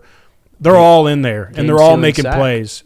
Game-sealing sack for Trayvon. And a game-sealing sack. Like, so many players that year where it was like, I think this might be pretty special here in a couple of years, and it was. It was one of the greatest defenses ever. But I remember that being my first. Like, there's one play, for whatever reason, I remember Jordan Davis being in, and it's like, good God, who is this? Like, what human is this large? And you see him moving around, and it seems mythical. I don't know. It's worth rewatching just to remind you of, like, how fresh those guys were and how raw they were at the beginning of their careers to what they turn into. Such a fun game to go back and watch defensively. That is a good game to go back and watch, like, just to see how far those players progress. Because, like, Trayvon Walker was just a freshman. Like, I didn't really know who he was at the time, so just seeing what they develop into is a lot of fun. I'm going to dip back into a really, really old game here. Not really, really old, but it's close to 20 years old now. That's fair enough. The 2007 Arizona State game. Now, this is a lot. It might, you know what? It might be 2008 actually, when they travel out to Arizona to play the game. This is a fun game for a handful of reasons. Seeing just Georgia legends at this point in action. AJ Green is a great player in this game. Matthew Stafford, Noshawn Marino with his incredible diving touchdown.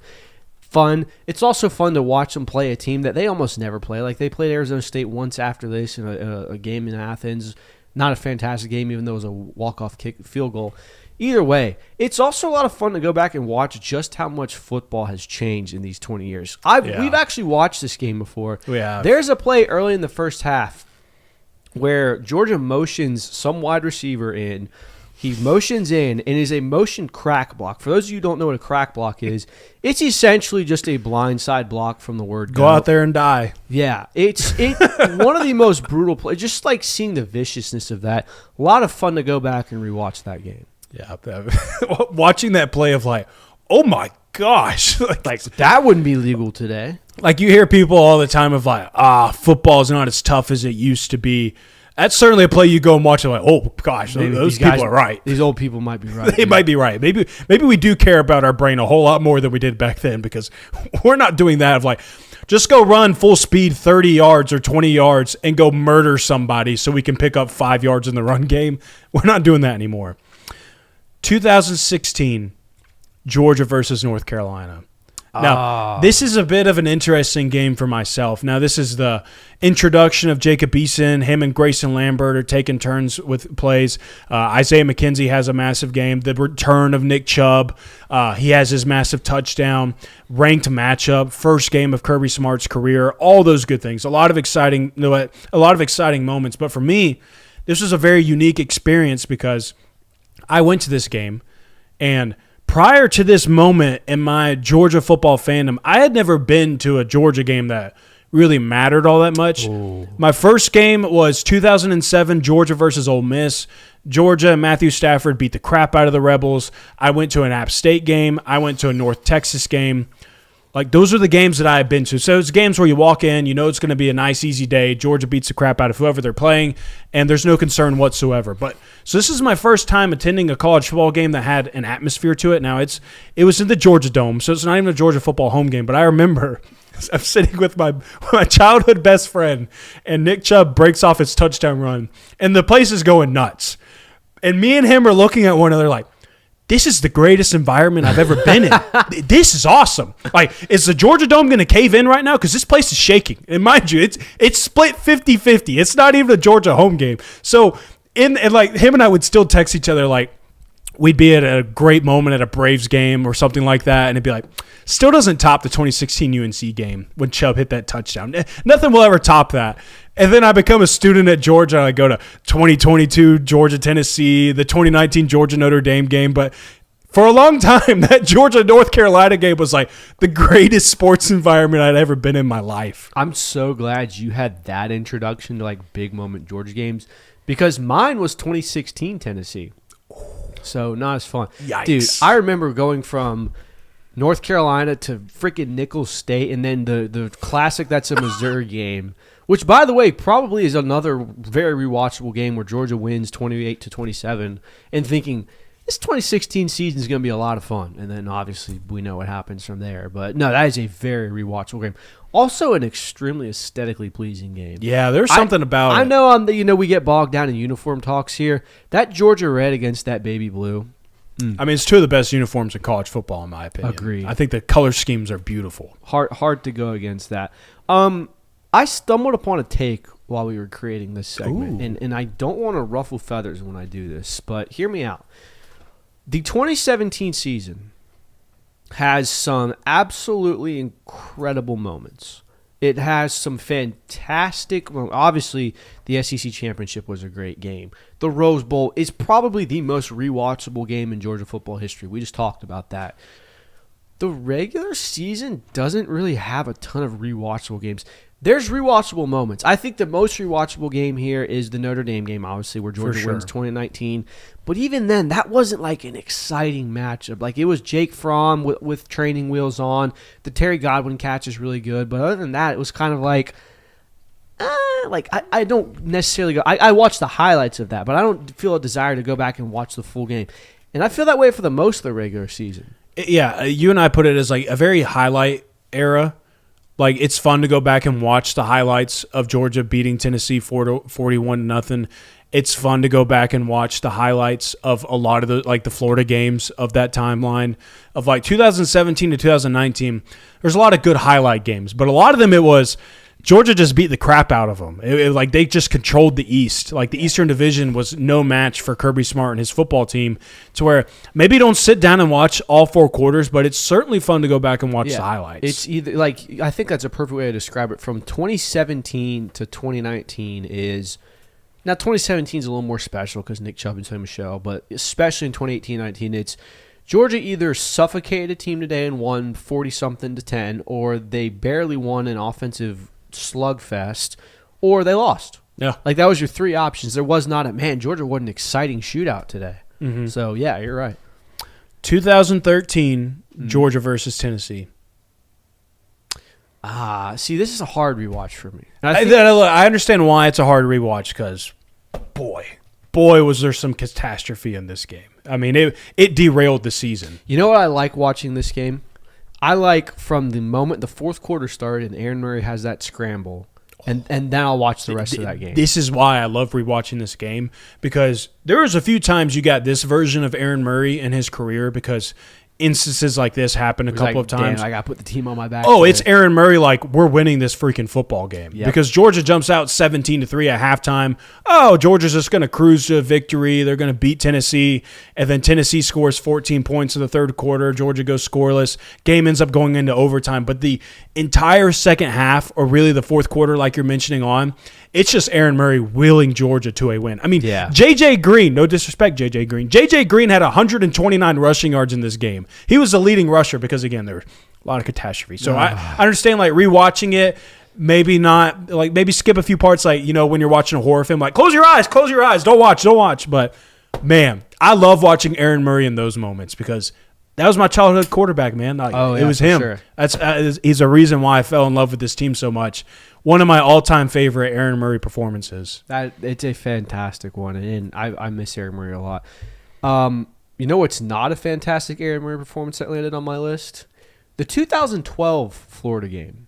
Yes. Now, so many turnovers in this game. So many turnovers. The most exciting 17-9 game you'll ever see. Yes. The amount of turnovers that's in this game was astonishing. I think Murray has 3 interceptions. It was not his best day, but by God, the touchdown to Malcolm Mitchell at the end secured it, made him a legend. So many great moments. Sean Williams knocks someone out in this game. There's an end around where the Florida wide receiver is trying to get the edge, and he just body slams him. Like, there are so many great moments in this game that you forget. Obviously, the Gurley Gator chomp, the Jarvis Jones, just absolute great plays that he made, Malcolm Mitchell's touchdown. Like, those you remember, but there's a lot in between where you go, dang, this was a fantastic game to watch. 100%. I'll stick with 2012. Georgia versus Missouri. Now, another game that it was ugly at moments. Like, there were some pretty bad moments. Kind of an underrated one, I would say, but known for the, hey, grown man football, welcome to the SEC, Missouri. Very underrated. All that good stuff. Jarvis Jones has like 1 million sacks in this game, and it's like, oh my gosh, this Jarvis Jones guy that we got from USC, he's a dog. Just one of those games of instilling your will upon an opponent. Super fun to go back and watch. You want to talk about seeing how football has changed a lot. This was certainly one of those games that you could go back and see the differences in today's game and that game. But another good one from the 2012 season.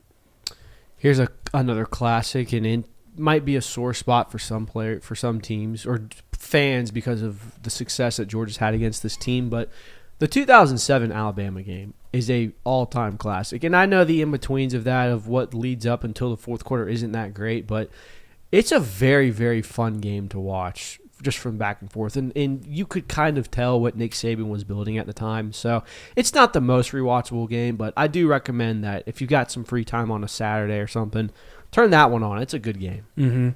2007 Georgia versus Florida. I don't think I have to really dive into why that one's rewatchable, but another one of those games where obviously the moments are iconic, but there's a lot in between too. Mm-hmm. Like, I think people forget that Tim Tebow had a hurt shoulder in this game. Oh, yeah. And that was all Vern Lundquist and Gary Danielson could talk about. You just wonder if Tim Tebow didn't have that shoulder injury, if he would have made that first down right there, Gary. Yeah. All those moments. I think he would have kept that ball if he was healthy. Yeah, so it's a fun rewatch for sure, for other obvious reasons of the Gator Chomp and all those things. Or the Gator Stomp, excuse me. Mm-hmm. I'm going to go to 2023 Auburn. I think that this is one of those moments where you just kind of go, you just had to be there for the Brock Bowers takeover. Now, this was a more frustrating game. This was of the era where Georgia football we should be beating the hell out of these teams, and we have beat the hell out of these teams before. Why are we not doing it anymore? Very frustrating build-up. Georgia trails for a good bit of this game, plays very much back and forth with an unranked Auburn team.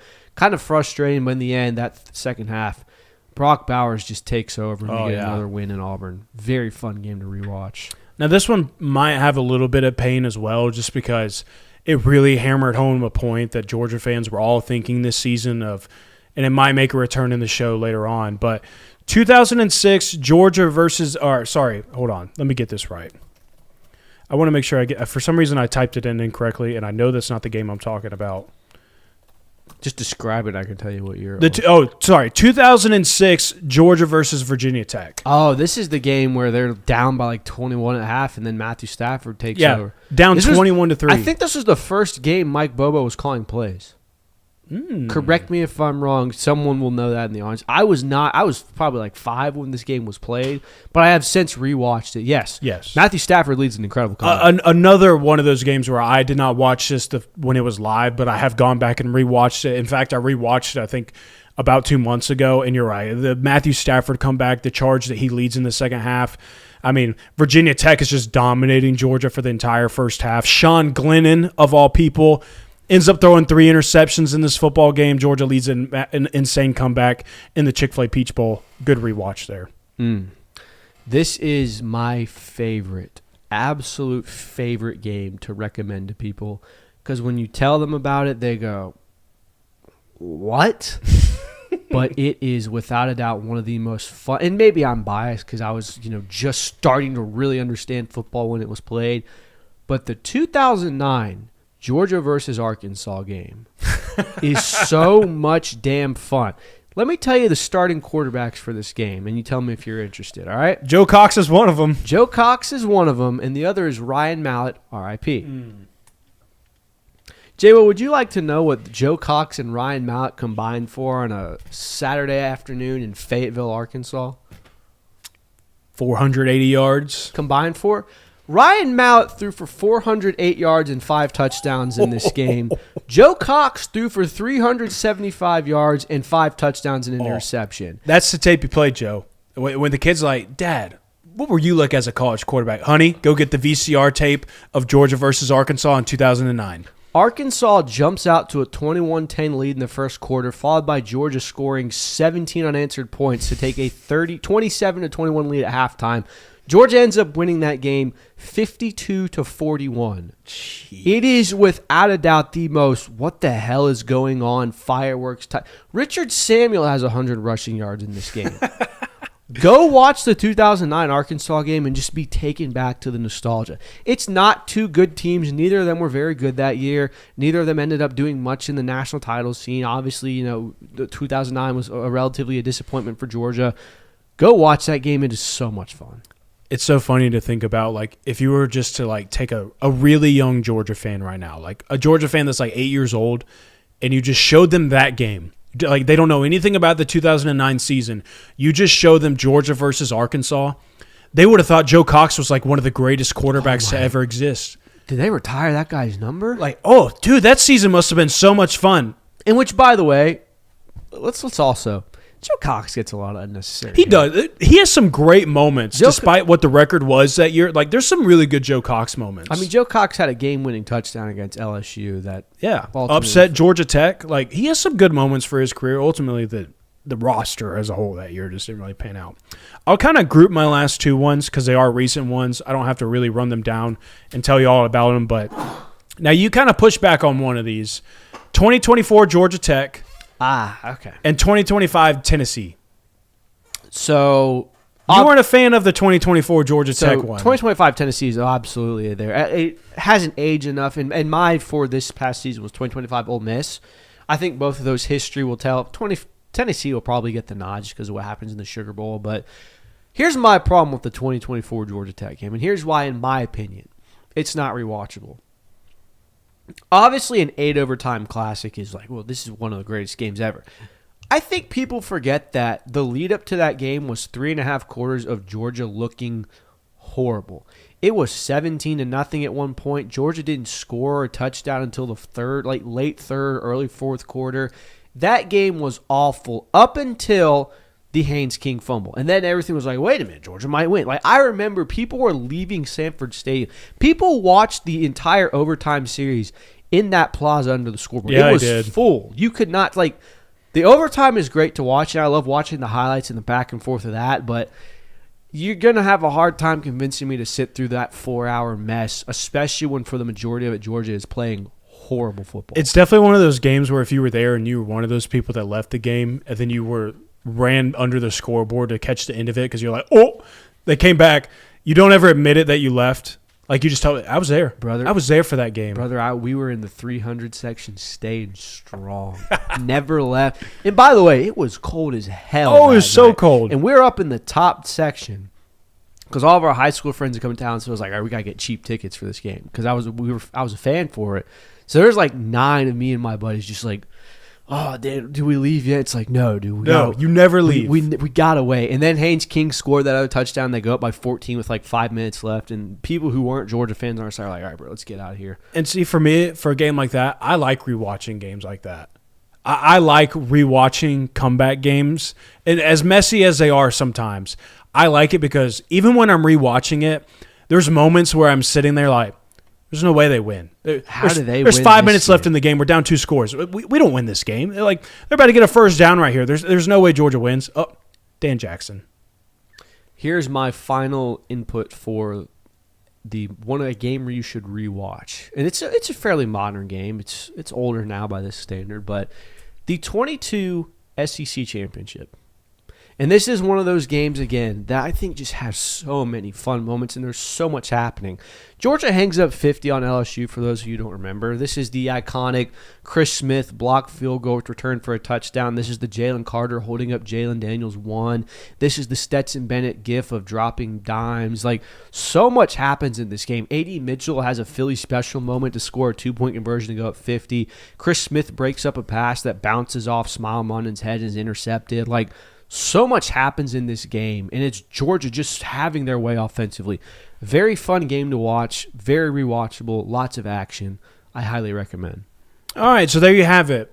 Take the catalog, do whatever you want with it, but you got some downtime this offseason. We gave you a whole bunch of games that, hey, just go back. You got 2 hours.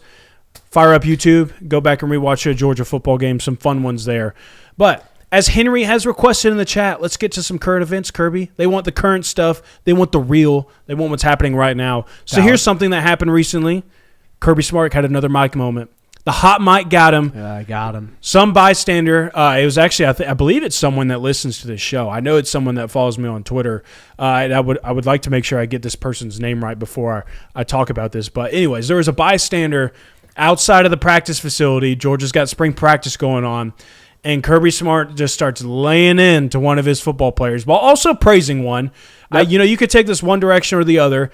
It could be, hey, Elias Williams, the real deal, certainly sounding like he's having a really good spring like we thought he would. Or Amaris Williams getting acclimated to what it's like playing football at the University of Georgia. So I'm going to get this quote right here for you. But basically it's Kirby going ballistic of, oh my gosh, Elias. Oh my gosh, Elias just murdered Amaris Williams. Oh my gosh. Don't ever let him play against the run anymore. Take him out on run reps. Don't let Amaris play against the run. Oh my gosh, Elias Williams just murdered him.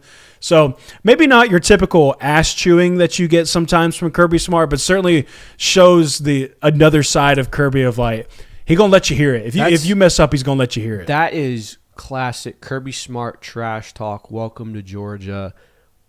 We do things different around here. Like throwing him into the fire type thing. Like, oh, yeah.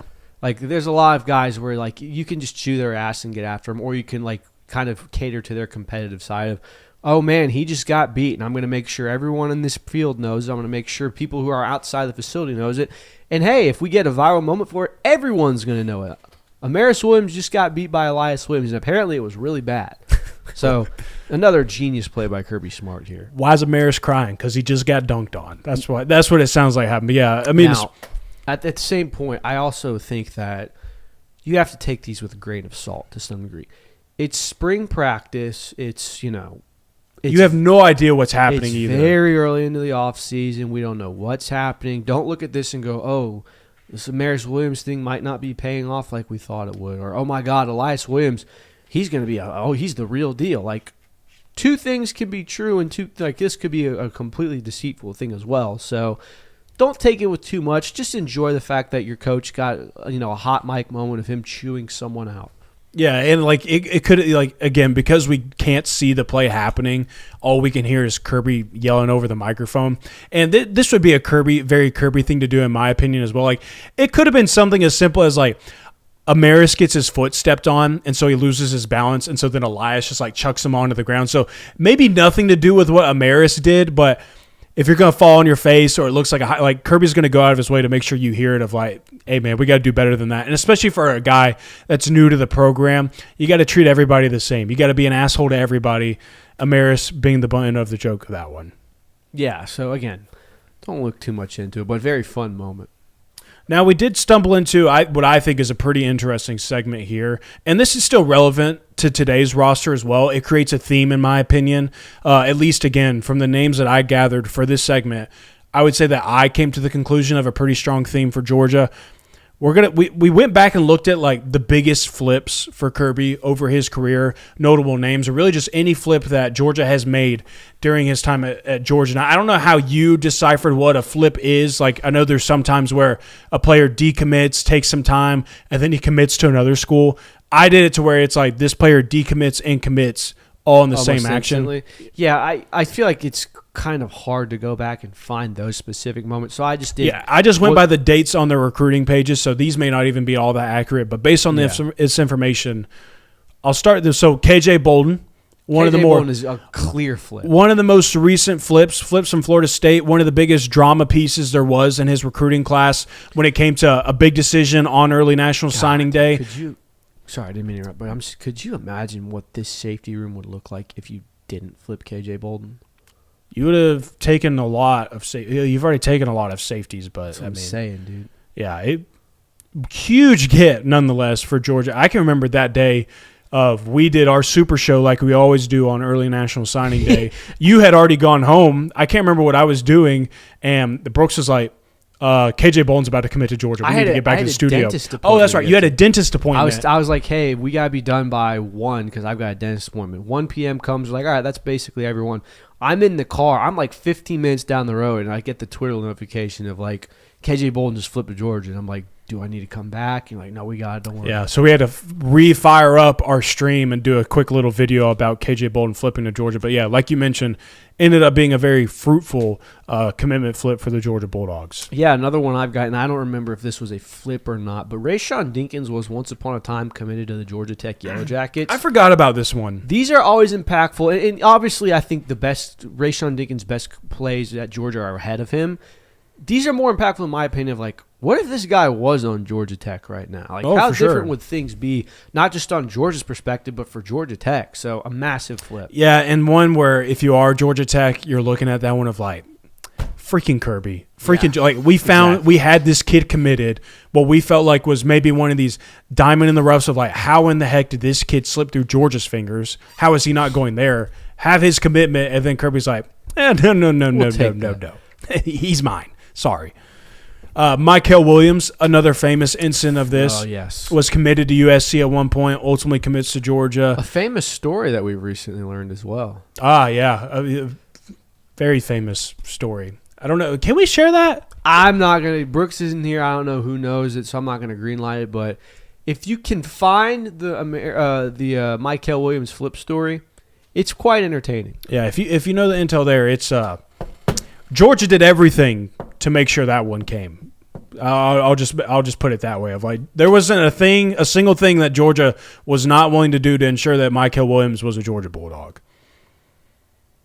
Another one I've got. Did you know that for a while Dalen Everett was once a Clemson Tiger commit? I do not remember Dalen Everett being a I don't think commit. That's why I don't think he was a flip, but he was committed to Clemson at one point. So again, one of these things where it's like, could you imagine if you didn't have Dalen Everett the last 2 years? Yeah, a huge piece for Georgia's defense this past year. I put this one with a question mark. C.J. Wiley, he was a flip from Florida State. There was a lot of conversation about this commitment because when he did commit, it really didn't sound like he was all that ready to make a decision, but he did it anyways because he had this huge commitment ceremony. And it's like, oh, yeah, that's just who I ended up landing with. And it seemed like the entire time it was just waiting for him to ultimately flip back to Georgia or flip to Georgia. And he does. And I put a question mark because we don't know the impact of him yet. This could end up being one of the biggest flips that Kirby Smart has. I know that's what Georgia fans are hoping for, but certainly tracking like this is going to be a super impactful one. Do you remember when Georgia played Florida this year and Chauncey Bowen scores that go-ahead touchdown late in the fourth? This one slipped my mind for briefly, but yeah, I do remember Chauncey Bowen's commitment. Could you imagine how different things would be if in that game Chauncey Bowens was on Florida's sideline wearing a Florida jersey? Georgia might not win that game. Potentially not. Chauncey Bowens was once a Florida Gators commit, and that was kind of the storyline around that game, but man, what a flip for Kirby. Big time. George Pickens flipped from Auburn. This was I would say like not the first, like the biggest flip of Kirby Smart's time, but this is certainly up there because it was Georgia just got, in some people's eyes, a 5-star wide receiver, something that it felt like Georgia really wasn't capable of doing at the time. And that ended up being a huge one. Now, you ultimately didn't get as many games out of him as you wanted to, but at the time, that was a huge flip for Georgia to get a guy out of the state of Alabama to decommit from Auburn and then commit to Georgia. This was also close to National Signing Day, if I remember correctly as well, so a huge one. Yeah, another one I've got. And now we're getting to the territory of, I don't know if you just flat out say, thank you, Mike Bobo, for this, but Gunnar Stockton was once a commit to the South Carolina Gamecocks because Mike Bobo was the OC at the time when Gunnar Stockton was committed. Obviously, Mike Bobo eventually joins Georgia's staff. Gunnar Stockton comes with. The rest is history, so they say. And the same can be said for Drew Bobo, who was an Auburn commit because that's where Mike Bobo was at the time. So, hey, Mike Bobo's got a lot of pull, huh? Yeah, so you can thank Mike Bobo for Georgia's starting quarterback and starting center for the past 2 seasons. Yeah, and you want to talk about where Georgia would be at right now. Thank goodness you've had Drew Bobo over the past couple of seasons because you needed somebody to replace SVP, and Drew Bobo ended up being the perfect replacement at the time. Perfect replacement. So huge flip there. One that probably at the time was like, it's Drew Bobo, it's Mike's son, whatever. We're just doing a favor for Mike. All that stuff. No, that kid can play, and Drew's a really good center. Quay Walker was at one point in time committed to Alabama. Right. This very quickly could have been another one of those things of, how does Alabama end up getting that guy? Like, another one slipped away from us. Alabama gets him, goes on to have this great career in college. One of the best linebackers in the NFL, should have been a Georgia Bulldog. Did end up becoming a Georgia Bulldog and was super impactful, especially in the Natty season. Yeah, the last one I have is Jordan Hall, who was also committed to Florida. Unfortunately, he's been battling some injuries right now, but it could have a massive 2026 season, so a massive flip for the Dogs. Yep, and Hunter, I did mention CJ. If you'd missed that one, CJ White has been mentioned. And staying on that theme, if you're Florida State and you're in a recruiting battle with Georgia, just go ahead and dip out because Kirby Smart seems to be the one that's going to land. I know they got Ousmane Krama not too long ago, but, I mean, Kirby Smart whips that tail for Florida State when it comes on the recruiting trail. James Cook was at one point in time a Florida State commit. That's right. His brother went there, was running back, but ended up flipping to Georgia. And maybe one of those players of like, man, had he gotten more opportunities as a Bulldog, had his career looked differently because he's just tearing it up in the NFL. But again, one of those super impactful players. I think that honestly might be the appeal of a Georgia running back, though, of, hey, you're not going to – when you get to the NFL, you're going to have plenty of tread on the tires. Like, we're not going to grind you down. We're not going to make you a bell cow running back. Like, you're going to average maybe 10 carries a game, and other than that, like, we're going to ship you off to the NFL, and you're going to be a full-time running back for them. So that might be my you're out of your list, right? Yeah, I'm out, so. Oh, wow. See, this is why I love our chat, because I completely forgot that Dontrell Glover was at one point in time an Alabama commit. Now, this wasn't the scenario where it was decommits from Alabama and immediately commits to Georgia, but was committed to Alabama at one point in time, then decommitted, and later on down the road ultimately chooses Georgia. So another one of those things of thank goodness you got that one, because Donnie Glover would have been over there in Alabama tearing it up, being a great offensive lineman for them, and Georgia would have been like, how do we let a Langston Hughes kid go? Yeah, and by the way, there's definitely some impactful flips that we've missed on this list. There's just so many to count. These are the ones we could just find off the top of our heads. I've got a couple more. Another one with a question mark. Isaiah Gibson was at one point in time a USC commit, ultimately committed to Georgia. Waiting and seeing on that one. Just part of that edge group where it's so many names and so many bodies, and you have two verified answers in the form of Quintavious Johnson and Gabe Harris that you know are going to play a lot of snaps. They should play a lot of snaps. It seems like Amaris Williams is going to be in the rotation. Who could snag the remaining snaps? Isaiah Gibson, one of those players of like, can he finally do it? Could potentially do that this year. A.D. Mitchell flipped from Ole Miss. Classic. And again, another one of those times where Ole Miss is sitting there like, we found one. We found this guy out of Nashville, Tennessee, was from Texas. He's in Nashville right now. He's not playing football. We got him committed, though. We think he's going to be really good. Georgia finds him, and he ultimately commits to Georgia. And while he did transfer out ultimately to Texas to go back home, while he was a Georgia Bulldog, I mean, made some of the biggest plays in recent history for Georgia in the playoffs. Monty Rice was an LSU commit.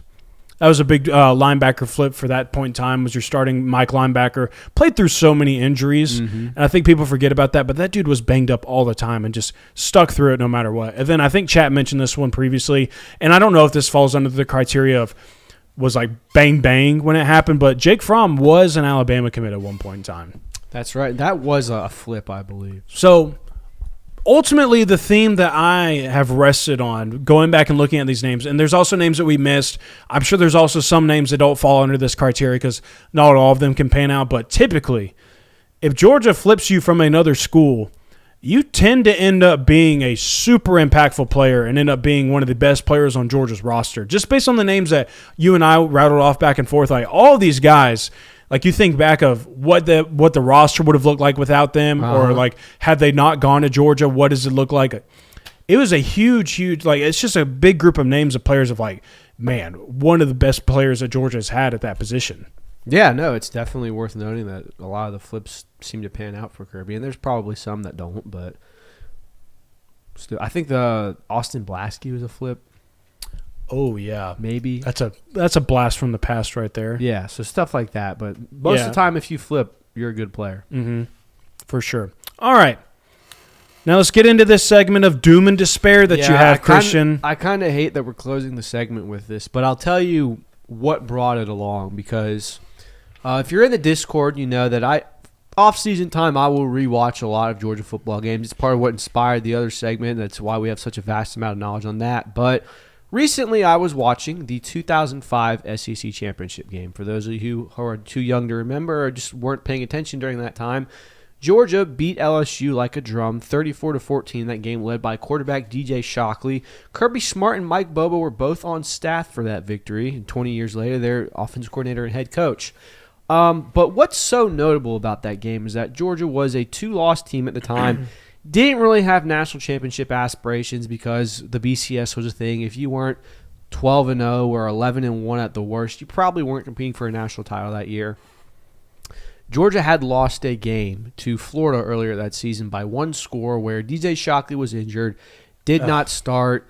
1-score loss, obviously. The next week, Georgia loses by 1 point to Auburn, kind of dooming their season. So me thinking about this and rewatching how dominant that team was against a top 5 LSU team kind of got me thinking, like, man, what if Shock wasn't hurt in that game? What if they played? And then sent me down this deep rabbit hole of what if this had happened or what if this didn't happen. So for this next segment, me and JWill are going to rattle off some things of what might have been on a Monday had this. I didn't even not make a happened. list. You didn't? I didn't make a list. I got too captivated in you running down your list pre-show of like. Then I just sat there and pondered, entered a short term of depression for a little bit. So, but realized we ultimately got 2 natties. But running back down the road of what could have been, there's a lot of them. Yeah. So I've got a few of these. Obviously, the what if DJ Shockley wasn't injured in this game. I'm not saying that you probably still lose to Auburn because Shock played in that game, threw for over 300 yards, but there's a chance that Georgia competes for a national title that year. Oh, I fully believe that.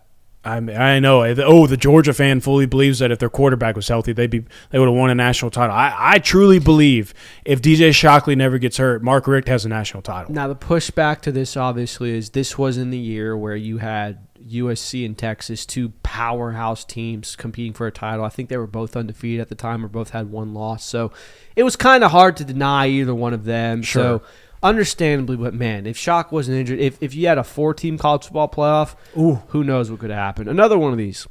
What if you had a 12-team playoff in 2007?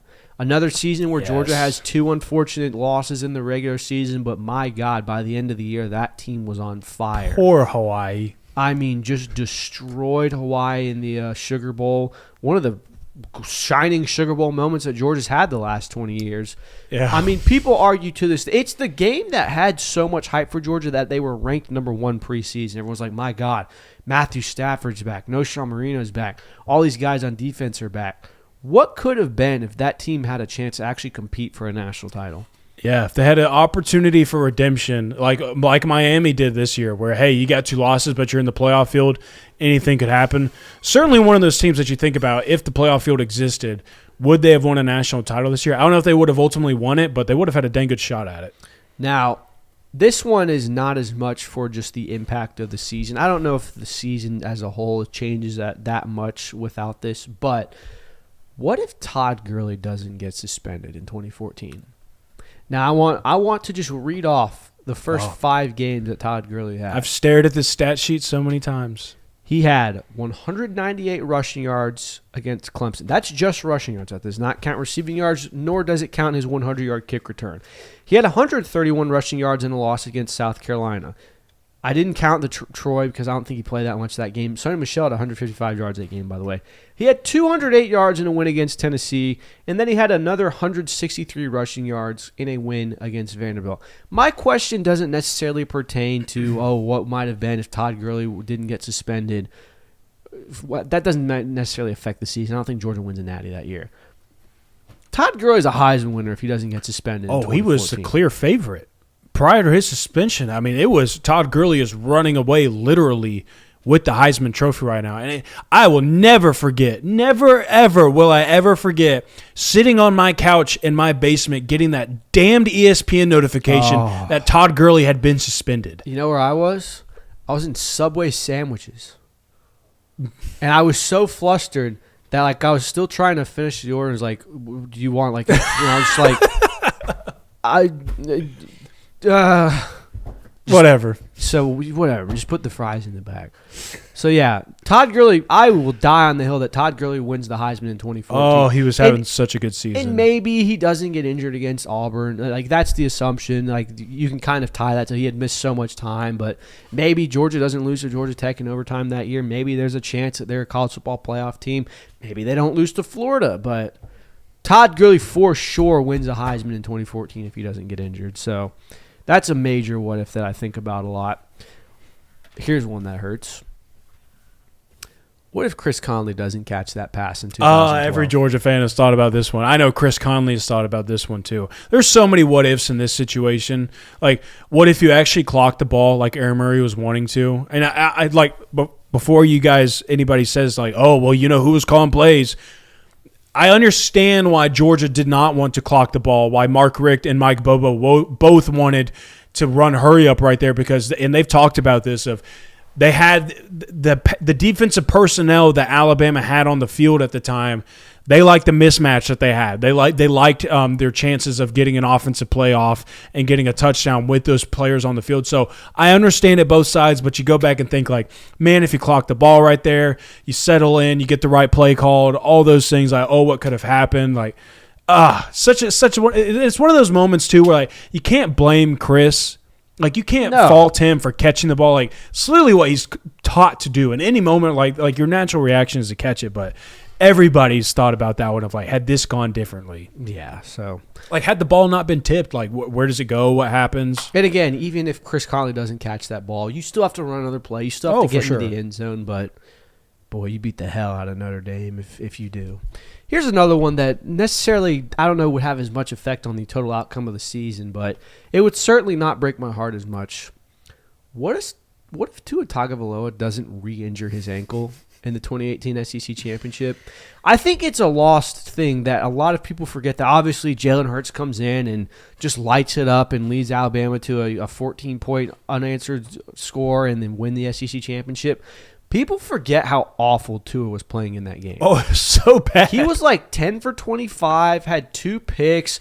Alabama's offense was stagnant, and Nick Saban to that point had not benched him. It was not until Tua actually injures his ankle that Jalen Hurts gets brought in, and he goes like 7 for 9, leads him down the field, and they win that game. So if Tua's ankle doesn't get hurt, there's a real chance that Nick Saban just rides that game out, and Georgia wins the SEC Championship and avenges their national championship loss to Alabama last year, and maybe they're a college football playoff team, and who knows what happens in 2018 because Alabama went on to lose to Clemson that year. So the idea that the football gods were like, it's not enough. It's not enough that Georgia fans had to watch a backup quarterback beat them in a national title in 2017. That's not enough. So next year, when they play the same team in the SEC title game, we're going to have it happen again, but in the inverse, where this time Jalen Hurts comes in for Tua, and they're going to beat him again. Like, the idea that was allowed to happen, that we had to go through that and suffer it back-to-back years. Let me tell you, Twitter that night was the worst it's ever been. Oh man! Between that and the fake punt, geez, dude. Oh, it was the worst night to be a Georgia fan on Twitter. And this was like I'm entrenched in Georgia fandom. I'm not even like on the analyst side of it. It was awful. Now, before we do that, obviously Tyler Simmons was on sides. I don't think we need That's not even a what if. That's a fact. I don't even think we need to kind of question the what if it's called. What if that's called Georgia wins the national championship in 2017? They win. Like, there's your easy answer for that. These next two are kind of stretches, though. What if in 2020 Stetson Bennett does not get hurt in the Florida game? Now, I want everyone to remember, Georgia was handling Florida early on in that game. They were marching down the field. Stetson had led a very successful drive after Zamir White had a 75-yard touchdown the first play of the game. I believe at one point the score was 17-3. Yeah. Now, here's why I consider this a bit of a stretch. Florida scored 38 points in the first half of that game. The first half of that game. They were held to 6 the rest of the game. But in the first 30 minutes of play, Florida scored 38. Now, this is, of course, Kyle Trask at his best, Kyle Pitts. Like, they're just having their way with Georgia DBs. This just reminded me of how much of that game I flushed out of my mind. because I had completely forgotten that Florida scored that many points in the first half. In fact, there's only 3 plays that I remember in this game. It's the Zamir White opening touchdown. It's the Marcus Rosemi-Jack Saint play. And then it's Lewis Seen murdering Kyle Pitts over the middle of the field. And, like, Dwan Mathis, the event that happened on the sideline. But the plays in the game. Not Dwan Mathis' fault, by the way. Yeah. But I completely had forgotten how many points they had scored in the first half. Yeah, so that's why I kind of leave that one off. I think if Stetson Bennett was healthy, Georgia still loses that for sure. And it ultimately probably doesn't impact the end result of your season all that much. No, I mean, you won every game from that point on, and obviously we know what the 2021 season brought. So not that big of a what if. Here's another one that obviously the outcome of the season wasn't necessarily changed, but let me take you back to 2021. The score is 17-17. We're in the SEC championship right now against the Alabama Crimson Tide.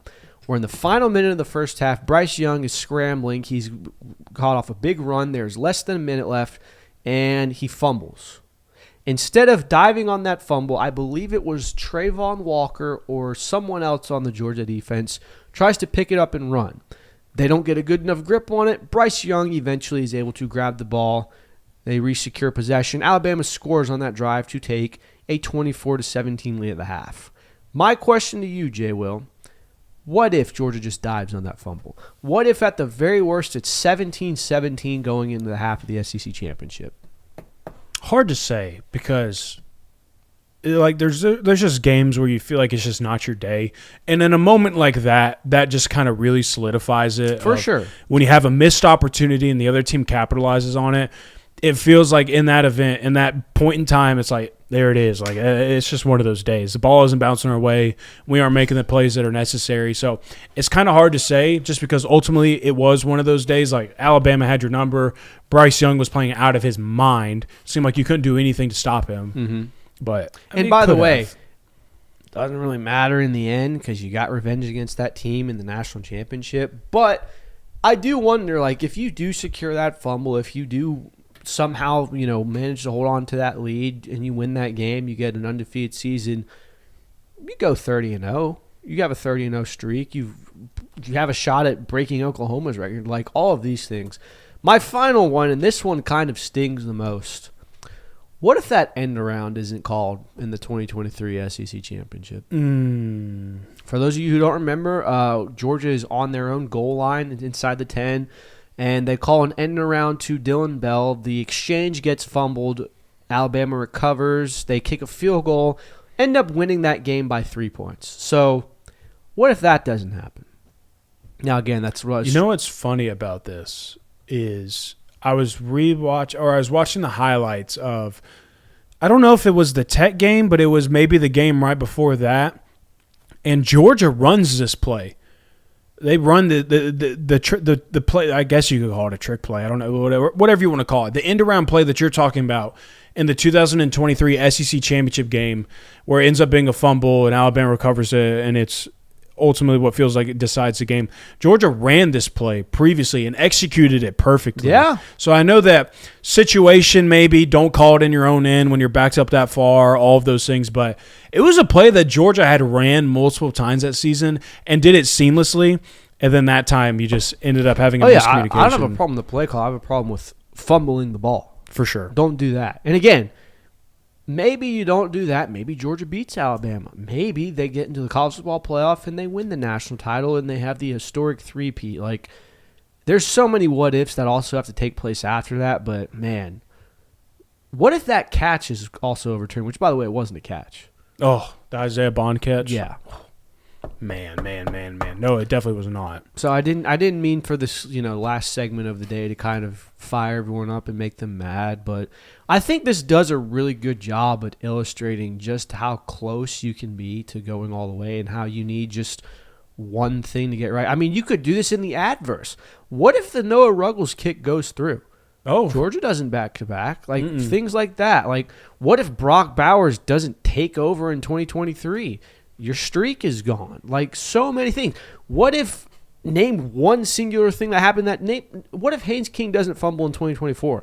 You lose to Georgia Tech. So the margins in football are extremely thin. Now, there's a lot of hurt that comes to Georgia, but there's also a lot of things that go your way. So that was kind of the final thing that I've come upon. Yeah, I mean, what if Brock Bowers doesn't keep a singular appendage in bounds against Ohio State to convert the fourth down?